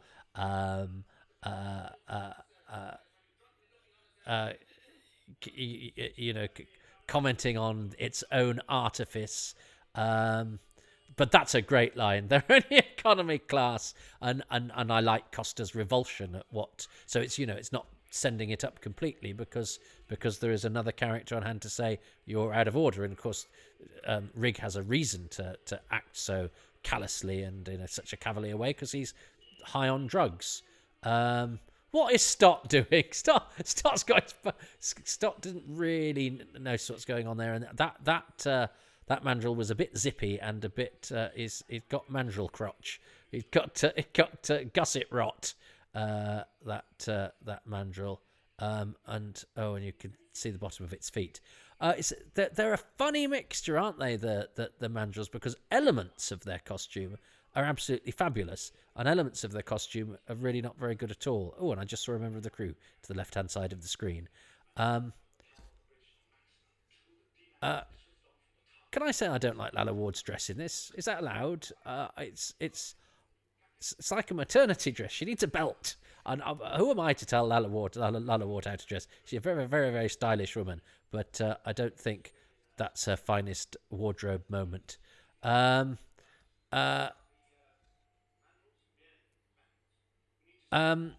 So yes, breaking of the fourth wall with Rig laughing, but that economy class line is very, very good.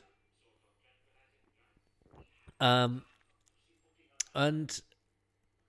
yes, when that mandrill killed Richard Barnes, it just sort of rubbed him on the shoulders a bit, and he had to do his very best.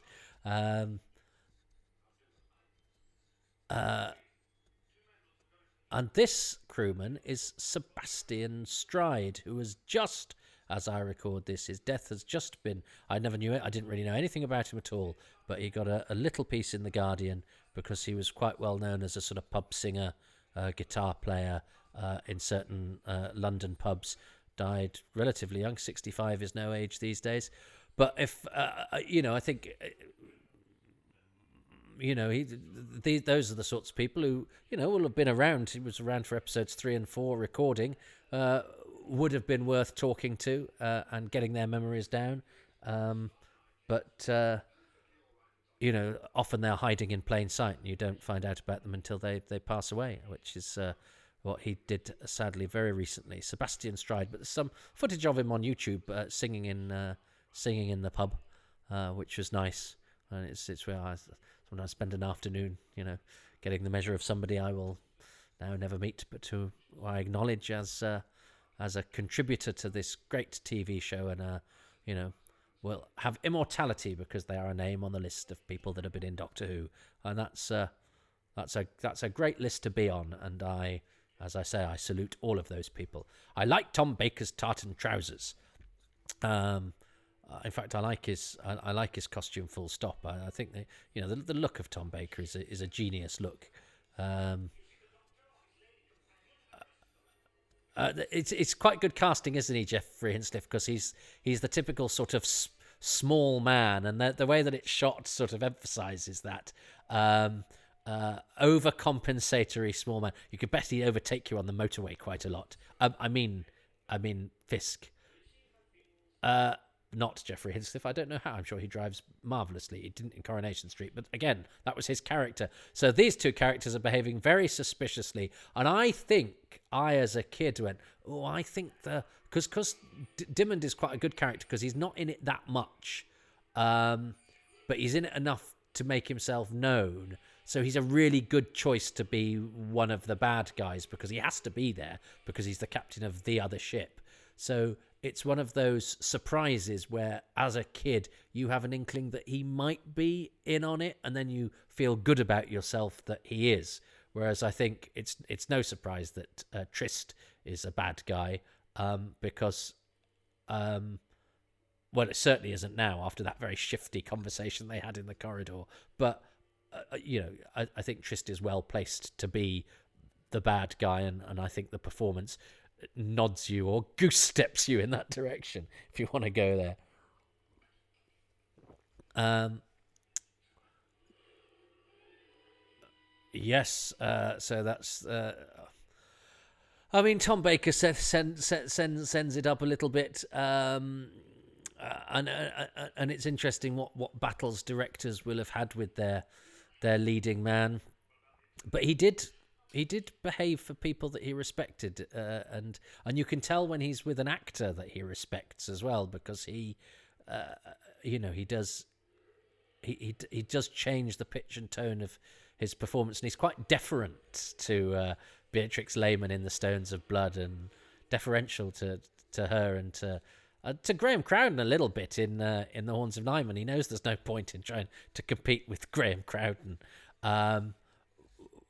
Whereas, he has a great moment with Louis Viander in episode 4, but the rest of the times it's not really. I don't think, I don't think it creates the comic energy that perhaps was anticipated when some of that was being come up with.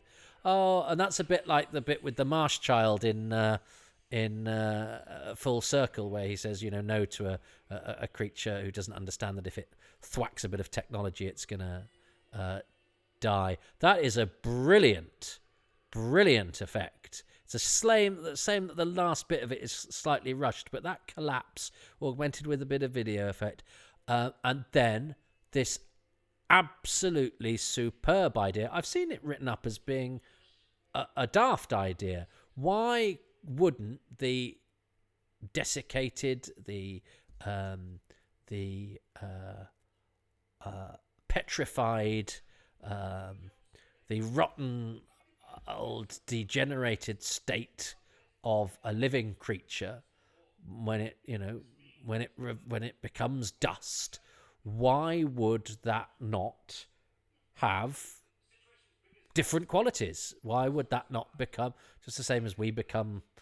Well, I suppose our bones are already calcium and stuff, aren't they? But I think it's a perfectly acceptable and in fact a very, very good science fiction idea that the drug that we're looking for is actually the decayed remains of the monster, which of course is a brilliant way of smuggling a drug, because you assume that mankind found it when it went to the planet of the mandrills, and somebody found some, just like we discovered alcohol by eating rotten fruit, somebody discovered Vraxoin by eating multi-mandrill. I think that works perfectly fine for me, and it's a great way to smuggle a drug. You smuggle it as the living creature, you get it to the other end, and you kill the monster, and you get the drug. David Dacre's great in this scene. So I could have chosen him for this episode, really, and perhaps I should have done, but I chose him for last episode. But if Derek chooses him for this episode, because Derek's not choosing specific to episodes, really, is he? He's sort of choosing general things one at a time, which is fine. That's legitimate. But if he chooses after me, I think I get the point for that. But I that's why I was annoyed when we got this as a compilation, because David Dacre's not in episode 4, so I didn't know where he appeared on the credits, because we only had the credits for episode 4. He gets second guest billing, for those of you that worry about such things. But it's rather a sad end for Rig, because he's actually done nothing wrong at all. But of course, and he's perfectly placed plot-wise to stop Romana. Gosh, Tom Baker's very sweaty there. Doctor Who is very sweaty. So yeah, that's really unfortunate for poor old Captain Rig, who gets shot dead by Fisk, who's not really saving Romana, because he wants to kill her as well. But that's great, because that just escalates the tension. You think she's safe, but actually she's under a different sort of threat. And I like the he's pointing the gun at her, and we're at the end of the episode, and she's got to press the button. That's a very Doctor Who. He's all sorts of Doctor Who stuff going on here. Military man or customs man with a gun and laser gun. She's got to press a button. We're running out of time. The Doctor's under threat for the monster. The monster's gone, but he's under threat for we're doing the thing. We're trying to undo the thing that has happened at the very beginning of the story, which is this great wheeze of having the two ships metamorphosed together. And I remember this episode ending. I remember standing in we called it the utility room. It's like a sort of pantry, an adjunct to the kitchen in the old house I lived in the countryside. And isn't one of these effects a first in this? That's, look, in a proper documentary they'll talk about what's a first in this, but I think that special effect might be a first.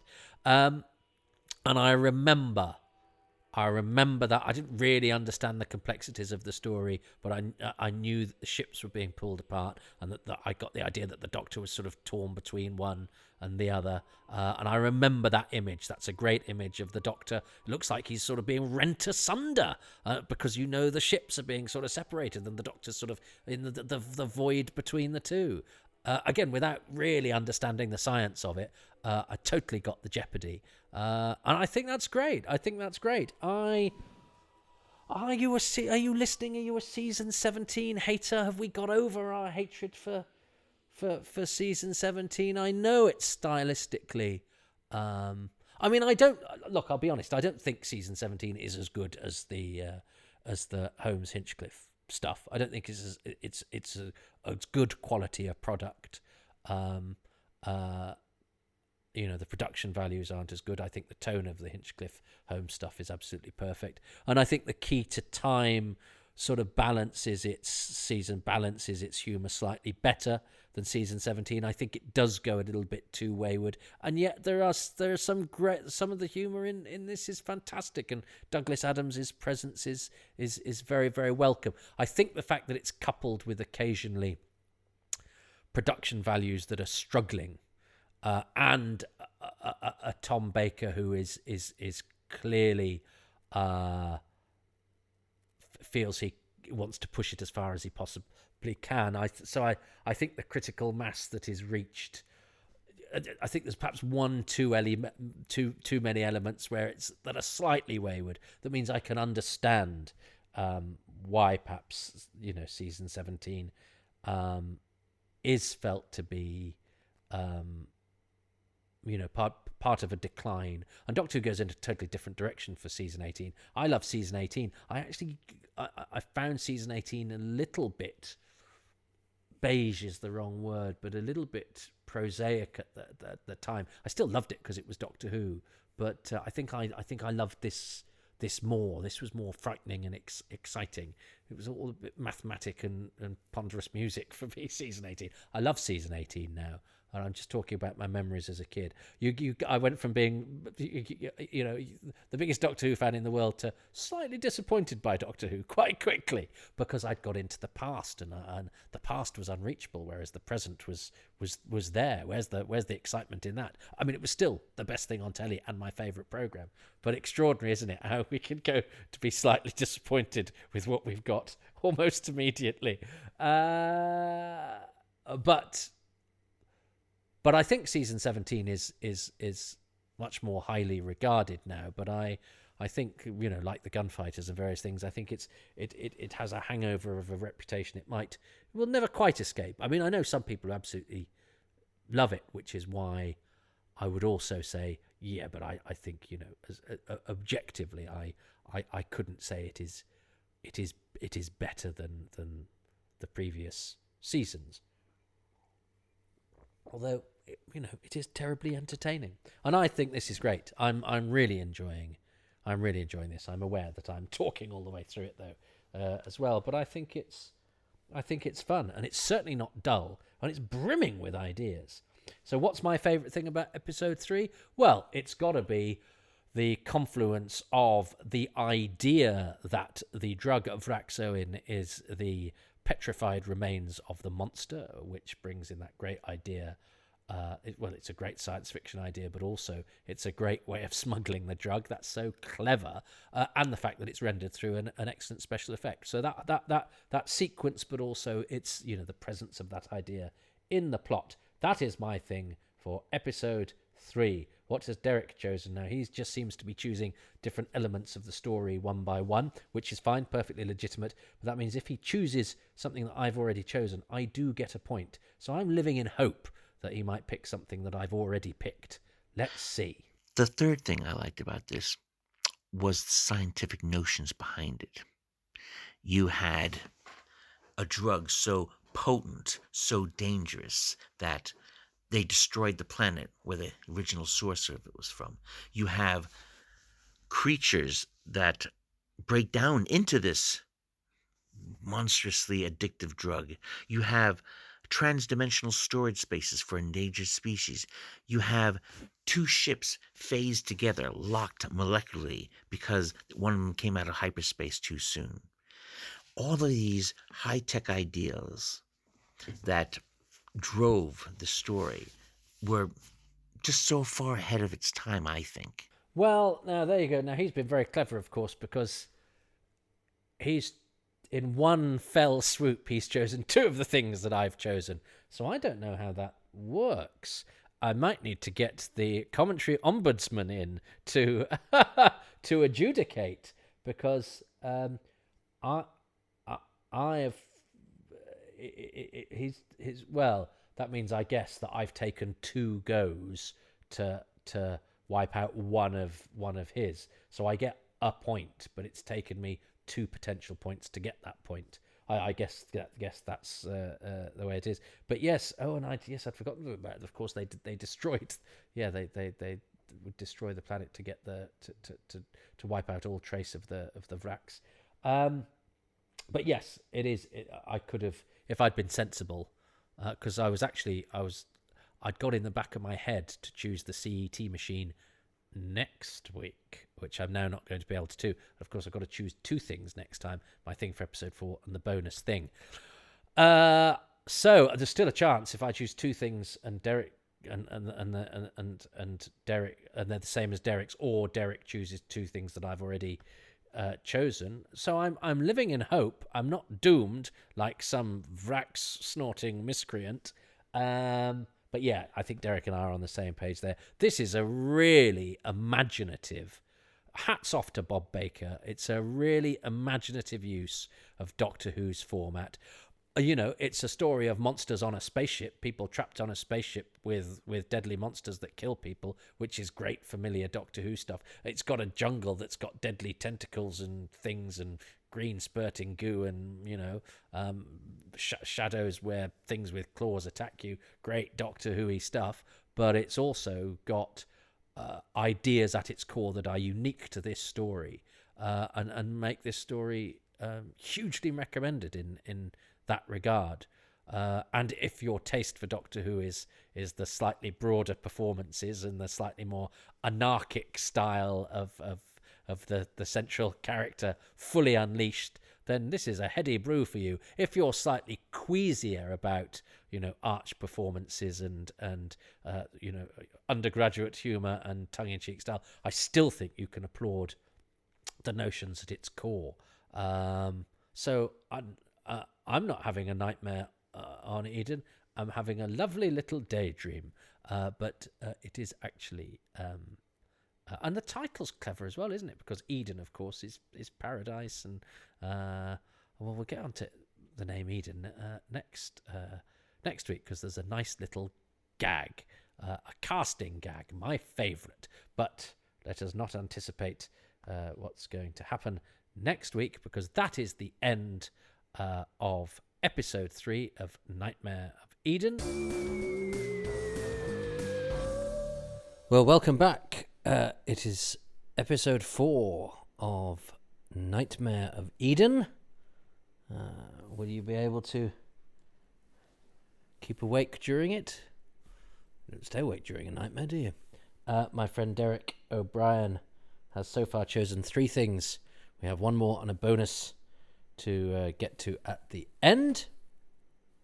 So let's see what part 4 has in store. I'm paused on the DVD between parts 3 and parts 4, and I'm going to press play in 3, 2, 1.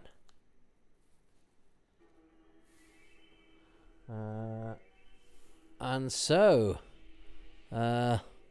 this title sequence only has 4 episodes to go after this, if you don't count Sharda, which, as it wasn't broadcast, I think is perfectly acceptable to not count. Gosh, Sharda was like the Holy Grail for many years. No, you can't move for Shardas.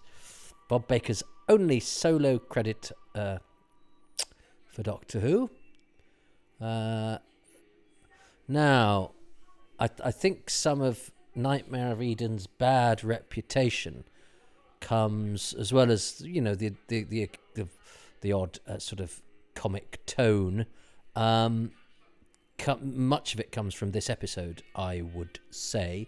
So it'll be interesting to think. I am enjoying watching it in good quality and on the big screen. And though Tom Baker has a very sweaty face, you do sort of get the impression that he might just sleep anywhere in that big long coat and shirt. And you don't think about such things as someone's personal hygiene when you're a kid, but as an adult you go, did he just spend ages in the same clothes asleep? I know he used to wander around with a toothbrush in his pocket and sort of, wherever I lay my hat, that's my home. That planet is moving, which I've never noticed before, because I've got it on quite a big screen at the moment. This is quite nice. I'm able to watch stuff bigger than I've ever seen it before. I think when I originally watched this, it might... because we didn't get a colour telly for a very long time. So, yeah, I think I would have originally watched this in black and white. Now, that's interesting because Dimmond is calling it Hecate, and Tom Baker, I'm sure, later calls it the Hecate, which, of course, is, that's a way of pronouncing the name of the goddess, and probably Tom Baker got it. He said, well, it's Hecate, isn't it? And but everyone else has called it Hecate so far. Well, I don't care. I mean, I as we know, I think he was in a fairly strident mood when this was being made, which is one of the reasons that Alan Bromley, the director, who's I think it might have been his last job ever, so walks out of the studio never to return. So Graham Williams, the producer, directed. Okay, so Fisk, who is very much the chief of the two customs officers, has told Dimmond he's got to stay put. Dimmond's had to do that thing because he said, why are you on the ship? You were supposed to be here. So, I come to get some stuff to deal with the mandrels. But, of course, we've had a hint in episode 3 that Dimmond is perhaps complicit in some of the nefarious shenanigans that are going on. So the Doctor looks like he disappeared in the gap between the ship and the ship, but he's okay, so that's fine. And Della's sort of helping out because, of course, the mandrels have been a little bit on the so the ship itself has got these sort of marauding monsters. And there are a few things that sort of go wrong in this episode, and it's odd because I don't really think that much about Della. She's not terribly exciting, but I don't think she does anything particularly wrong. I wish she'd give us an interview, though. Come on, Jennifer Lonsdale.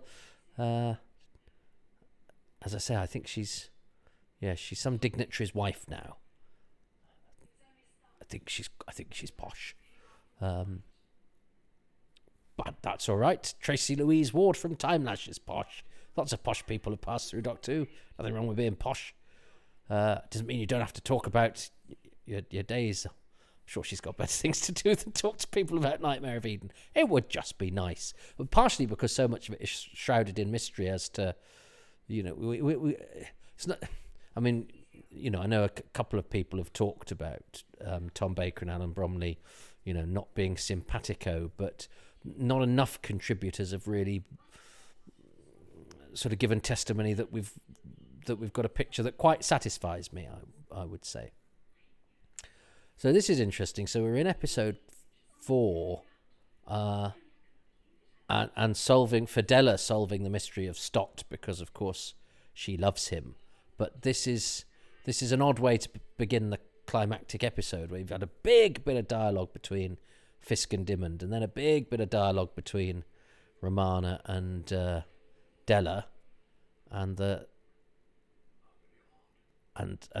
Tom Baker's doing what he likes best, which is not having to talk to anybody by himself and occasionally leer at the camera. And is that called an inchucaleza? So I quite like Dimmond's silvery suit, but the Doctor's sort of hiding, sort of in plain sight. No, that's okay. Some of the lighting here is nice. This set is nice and dark. The jungle set of Eden is nice and dark because, of course, I've got to. So what Dimmond's done there is he hasn't resisted being able to, and a very good response from the Doctor there, who's obviously very dour and dismissive about the profits of human suffering, but he only knows about that because Dimmond's basically gone, before I do, I'll just go check how much money I'm going to make out of this. and leave it on the computer to show my complicity that was rather a convenient action. Oh, and the Doctor he sort of hides in the shuttle, doesn't he? Where only somebody that is really confident that they're not being followed. I think it's it's because it's not the biggest of shuttles, and the Doctor's pretty close. Okay. I can sort of see. It's interesting because this, as I say, I came into this going, I know it's got a bad reputation, but I rather like it. And then watching the first 3 episodes, I have had a sleep or two in between episodes 1 and 3 and episode 4. But it's curious that this is the last episode and it's been a bit talky and a bit clunky. And there seems to be a higher number of things to forgive in this episode than previously. Now, that might just be my change in mood between episodes 3 and 4, because I was loving it, but it seems to have slowed a little bit. Maybe maybe things, because they weren't, because they'll have done it by set, won't they, rather than. But I assume Alan Bromley, because Alan Bromley didn't I don't think missed out on too much of the production, but things get a bit frayed because Geoffrey Hinsliff, when he's talking to Trist, calls him Fisk, which is his own name, and they don't go again, which is a sort of sign of a bit of a strain on the time, if nothing else. You go, well, just carry on. People always call other people by their own name. But I mean, that's unthinkable now, isn't it? But yeah, I want to see some mandrels killing some passengers, and that hasn't happened yet. But I've got to think of two. But I've got to think of a favourite thing from this episode and a bonus favourite thing, which doesn't necessarily have to be from this episode. I was hoping to save, the idea of the planets on the CET machine, but I think Derek has sort of claimed that. So I got to find a couple. Yay! The Doctor's back.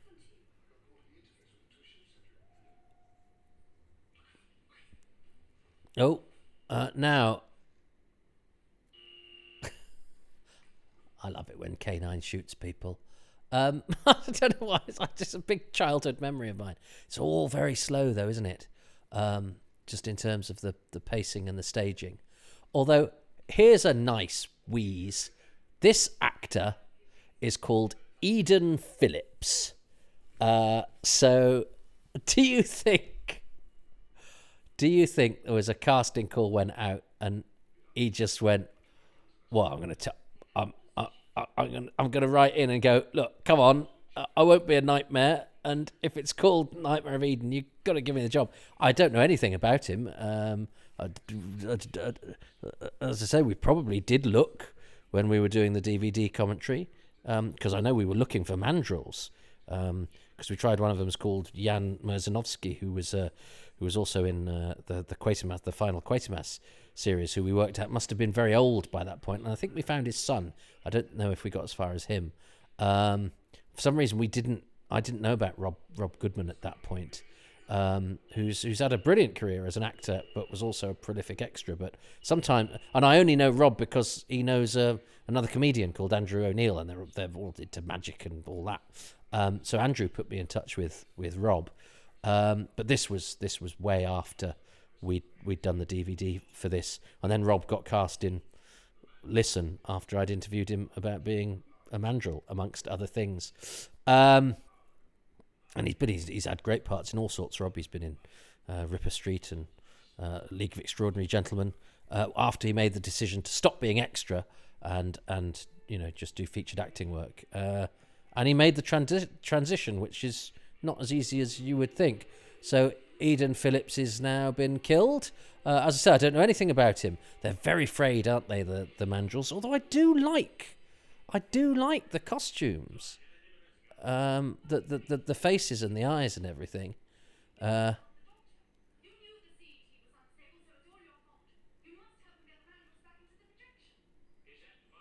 Yeah, so Trist now gets a bit cocky, doesn't he? I'm right behind him, yeah. I'm the bad guy now, in case you hadn't noticed before. And this kind of works now because, the Doctor, although again, that was quite slow, wasn't it? Everyone's pointing and stop, and it's just a bit chuggy. But plot-wise, it's working because the baddies are doing their thing, but the customs guys think the Doctor is the baddie, the Mandrels are marauding, so the baddies are able to be getting away with their stuff. It's neatly plotted. If the pacing, as I say, is a little off, I like Trist's attempt to justify, and actually. He's talking about stopping a species becoming extinct, and she says, "I think a few million people becoming extinct is worse." But actually, that depends, because it's not about the whole of humanity. Extinct means, wiped out completely. So, people dying of racks isn't wiping out the population, whereas he's talking about conserving. Unique creatures and specimens. So in a way, the way that Della phrased that, I would say, is unfortunate. I love that, a bit of a laser gun and a shooting of a panel. But unfortunately, the limitations of drawing a laser onto existing action work here, where Della is shot in the neck and clutches her stomach. Because it's actually, you don't see, because angles look very different depending on where you are. So they were sort of slightly scuppered by that. But I did like the one that Trist shot the panel with. And K9 there has another laser beam. It's a high laser beam quotient, and I think there's a few in Horns of Nymon as well. She's wounded after being shot in the face, because that was the only place he could hit her.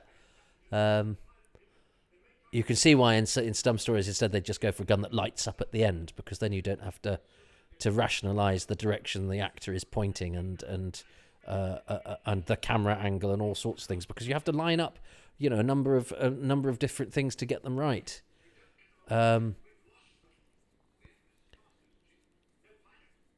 He's handsome, isn't he, Barry Andrews?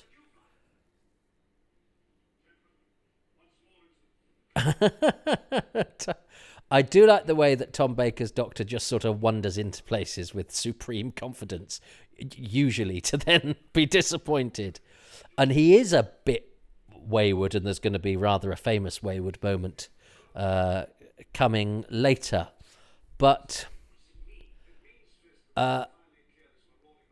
I mean, this is the Doctor that I grew up with, and I didn't notice he was misbehaving, and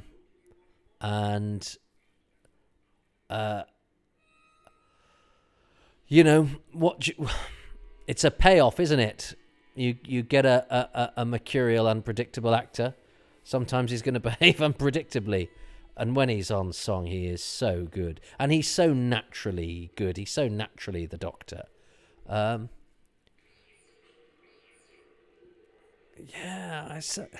funny, aren't they, the Mandrels? What? Do we like them? I think those faces are fantastic.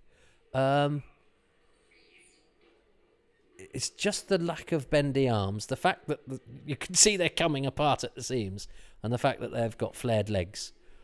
But other than that, what have the Mandrels ever done to you? and I like the sort of space setting and the amount of the back and forth between the spaceships and all of that sort of thing. Because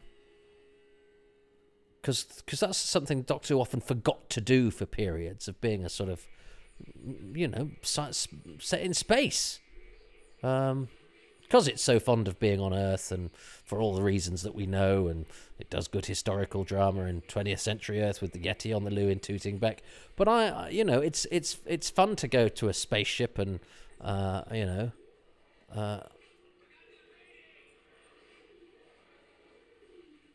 that's that. I mean that. Yeah. Oh, and of course he does the dog whistle thing, which is only a thing I knew about because of Doctor Who, the dog whistle. That's how I learnt about that. I walk my dog in the park. Somebody's got a dog whistle. I like the mandrill noises. I love the green glowy eyes. The Doctor as a sort of Pied Piper. And I sort of like the way that the mandrills are compliant, until he stops whistling, and then they turn savage again, and now this bit is so let's talk about the jungle, because we like the jungle. I think that's a neat set, and the visual of the jungle in the lounge of a spaceship is a fantastic, beautiful piece of Doctor Who incongruity. But this one wonders if it was something like this that, Alan Bromley might have said, "Are you sure about this, Tom?" And Tom Baker, "I'm an alien. I'm a Time Lord from the planet Gallifrey in the constellation of Cerberus. We always say, ooh, my arms, ooh, my legs, ooh, my everything. Wouldn't it be witty if I came on with the arms of my jacket torn in half?" I mean, that's the comic timing of him looking sort of slightly frazzled and torn apart, but having succeeded, and then the monster coming and him pegging it is very, very funny. I think it's the delivery of the "ooh, my arms, my legs, my everything," and the "oh" is that's, I think, an actor with nobody reining him in. And the screwdriver gag is very, very funny. But the problem is that, you see, I think gags like that work better if everything else around you is deadly serious, because you've just had the bit where Tom Baker has been, skirting with an offence contrary to the the actor's code, to then have the screwdriver gag after that. It's. I think the screwdriver gag would have benefited more from coming in not coming off the back of something very, very silly, but it's still a very good joke. Although I do take the point that Romana and the Doctor, people who aren't fans of the sort of the intellectual Cambridge, too clever by half feel that perhaps you have if you've got Douglas Adams and Tom Baker and Lalla Ward,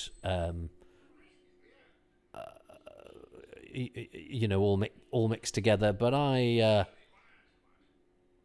think it works. I think you can be a bit too clever for your own good if you travel through space and time, saving the universe, and know loads of stuff. And they are very, very funny. I'm going to say Hecate. It's Hecate. Oh, I'm going to say Hecate. Okay.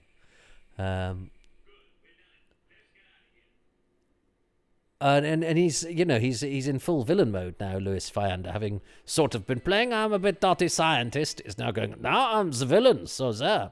But I like the way that the CET machine is used as the solution to the escaping villains. So that's nicely plotted and brings it all back together. And that shifting video effect is very, very good. Very, very simple. Yes, he is hoist by his own petard. And of course it's good because Fisk comes in all critical, and so he gets a sort of comeuppance because he's never trusted the Doctor and he's been a bit of a Burke throughout. But in delivering his quarry to him, the Doctor sort of defeats him in a way that at least in terms of finding the solution and pricking his pomposity a little bit. So and that's a great, and this I think, I mean, I'm anticipating that this is going to be one of my choices. Is Tom Baker, for all his silliness, is brilliant here. Not even looking at him. Go away. Yeah. Great. Love it. That's for all the messing about, when we're talking about intergalactic drug dealing and the very real dangers of drugs, which, and I sort of like the way that this never gets finger waggy, don't do drugs, kids, but it does do a kind of, the scale of destruction that can be wrought by these things, is enormous, without it ever seeming sort of preachy or like adults. Sometimes, a thing made by adults that's got a message that is particularly relevant to kids or teenagers can sometimes seem a bit like the geography teacher dancing at the school disco and trying to explain stuff to the kids on their level. It doesn't even actually bother to do that. It takes it up a level. It doesn't even try and. I think today, if you did that, you'd maybe have a teenage character or whatever who becomes hooked on the vracks or something, or who becomes involved in the smuggling, and in order to sort of say, oh, teenagers, this is relevant to you. This is just this I think rather sensibly sort of ascends above that slightly. Interesting. I was struggling a bit at the top. I am a bit tired. I almost didn't do this tonight, but I'd enjoyed it so much the other night that I thought, come on, let's get the rest of Nightmare of Eden out of the way. But I was a little bit tired. Roger Can, we didn't get the designer either. I know Rupert Jarvis, the costume designer, is no longer with us. But I don't know if he was. I don't know if he had died by when we did the commentary, or whether he was another one who just didn't want to talk to us about it. But I don't think we didn't get the impression it was all related to the fact that it had been a struggling production and that nobody wanted to say anything because they wanted to spare Alan Bromley's blushes or Tom Baker's blushes or whatever. It was just more a coincidence of lots of people with a reason not to want to do it that was actually nothing to do with that. As I say, Rob Goodwin, when I did interview him, didn't even know that the director had walked off. So anyway, so I struggled with that a bit at the beginning, though, because I don't know, it just didn't seem, having built quite a lovely climax at the end of episode 3. Its gears sort of stuck a bit at the top. But I still think it's a great story. I think it's a really interesting story. I think some of the attempts at humour really work. The odd one doesn't. I think, actually, considering it was a troubled production, it only sort of frays at the edges really in episode 4, depending, I suppose, on how well disposed you are towards the Mandrills, who I think look okay.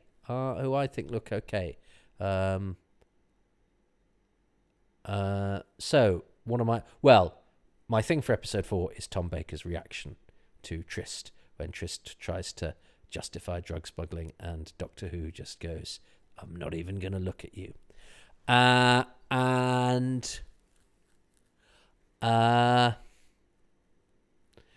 my other thing is, I think, going to be the jungle, because that encapsulates some nice lighting. I was going to say the lighting because some of the shadowier parts of the spaceships are nicely lit as well, but actually a lot of the corridor stuff and the main bridge stuff is fairly Doctor Who 101 or whatever. But I think the jungle, because you have that thing of the jungle set in the spaceship lounge, which is a beautiful piece of Doctor Who incongruity and taking two fairly straightforward things and smashing them together, and therefore making them really interesting, but also sort of quite quaint as well. But also it was a decent set, considering they didn't look to have much space with it, and the lighting in it was very, very nice. So yeah, the jungle, Eden itself. So I wonder what my friend Derek, who's been a very polite and game contributor, and I'm pleased because he's as I say, he's really a Star Trek fan, but he clearly knows enough about Doctor Who. And the fourth thing I like about this serial was the end, when the bad guys were caught, and they tried to get the Doctor to support them by justifying that they were smuggling these drugs in order to fund their scientific research. And he wouldn't even look at them. He just simply says, "Go away. Go away." After overplaying the character throughout the 4 chapters, at the end here, he's just not giving them anything. Tom Baker is just chilling. And it chills me now just thinking about it. And that is overall really what I liked about this. Years before Just Say No became prevalent in the cultural zeitgeist, we had an uncompromising, mature story against drugs. You had nothing. There was nothing to sort of justify. This was simply, no, this is wrong. I don't care what you were doing it for. I don't care who's, no matter what you could say about, the people that were choosing to do this. No, this is it. It's wrong. It was such a bold, strong, unimpeachable message, really. And that's what I really enjoyed about it. Watching it now, again, after so many years. Yes, the effects were bad. Yes, the direction was a bit shoddy. The costumes were laughable. But still, if you can ignore all of that and just listen to it, it is an amazing story. And it is something that's worth rewatching, or at least listening to. Listen, thanks again for this, Toby. I do appreciate this. Bye-bye. Oh, you don't need to appreciate it, Derek. You've done me a favour, and I think, and it's very nice. I was very keen to get as I say, there will be American people on this podcast because I've got friends over in the States, but this is an American who has lived over here for a long time. So somebody who has, who was introduced to this, from a foreign culture, but a culture that he came to understand and be a part of because he's lived here for years now. So I thought that was a really interesting perspective. So I wasn't sure which one he'd choose in the first place. And then I like the fact that he chose this. And so, I mean, I did the drugs thing, but I didn't do the anti-drugs thing because it was more the concept and the fact that it was tied up with the mandrels.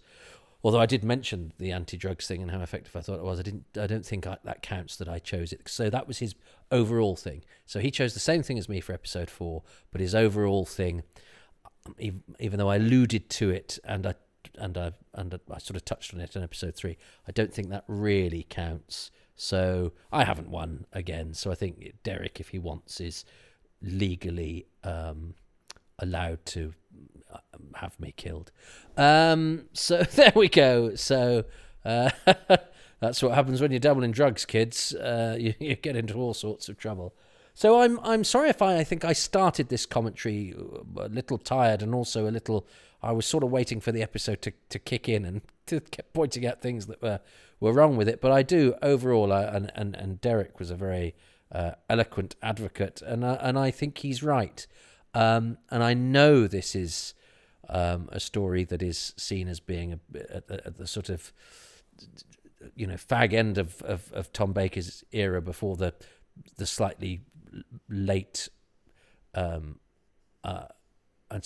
burgundy flowering of the slightly anomalous season 18, where he's sort of clearly on his way out, but and you know, takes a slight change in direction from, you know, the ascendance into lunacy that occurs between season 16 and 17, where, you know, he does get, you know, critics of Tom Baker, you know, I think can fairly point out that he does sometimes push it a little bit too far.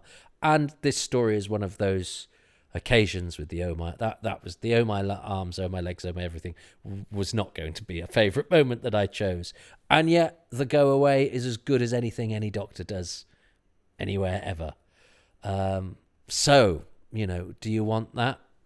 For those listening rather than watching, I'm moving my hand in a straight line. Or do you want that? I'm indicating highs and lows. It depends whether you want a roller coaster. Oh, well, I suppose Tom Baker is a bit like a drug, isn't he? He's, you know, when you get high, you get really, really high, and then when you get low, it's you can get quite low. You know, he is Doctor Who. He's brilliant. He's a really good actor. He's a colossal intelligence. But occasionally he tries jokes that are ill-advised. And you know what? The only way you know what jokes work is as a stand-up. My goodness, you sometimes have to throw stuff out there, and stuff that seems like such a good idea. As soon as you say it out loud, you go, and the audience let you know it wasn't a good idea. You go, I knew that wasn't a good idea, but you didn't know it until you'd done it. But then when you've done it, it feels like you knew it all your life, and what the hell did you say it for?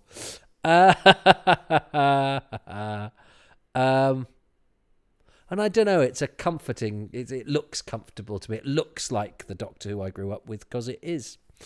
So look, I hope that was interesting for you. As I said, sorry, I'm a little tired. I'll go and have a little pick me up. And no, I won't, because drugs are bad.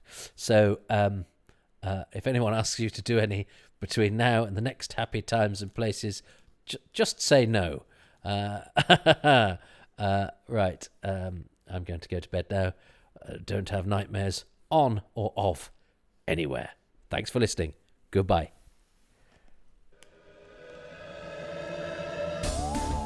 Well, thank you ever so much for listening to Happy Times and Places, which is presented by me, Toby Hadoke. My special guest this time around is Derek O'Brien, whose Star Trek multiverse prolific work can be found at ussshawfoot.blogspot.com.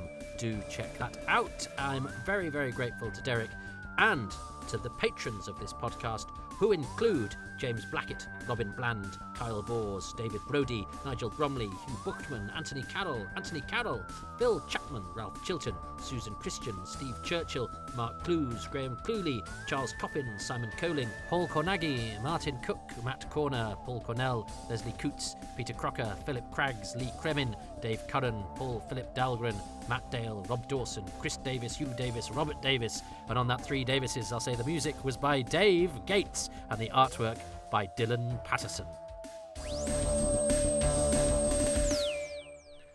I'd be grateful if you would join their number. If you went to patreon.com/Toby Hadoke for as little as £3 a month, you can get advance releases, bonus material, and a bit of extra interaction. It's fairly egalitarian.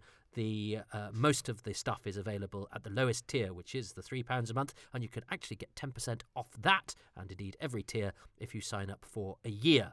If you just want to do a one-off donation, you can do that too at kofi.com/Toby Hadoke. But look, I know times are tough. I am just very grateful to you for listening.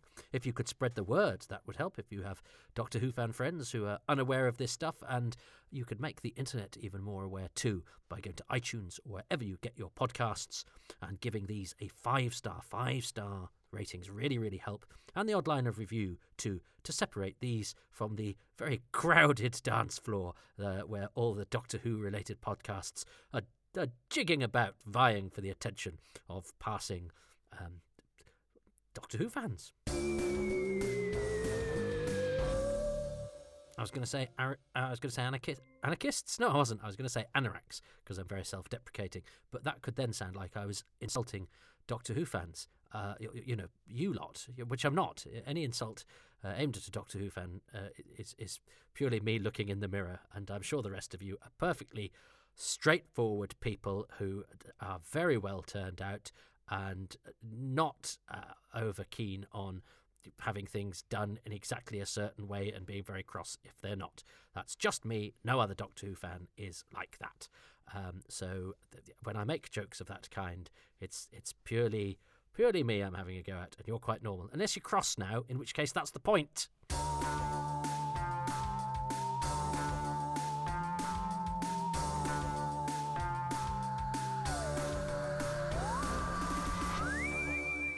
Now I've been rude. Please can you follow me on Twitter at Toby Hadoke, these podcasts at Hadoke Podcasts, my comedy club at Excess Malarkey. That's every Tuesday in Manchester.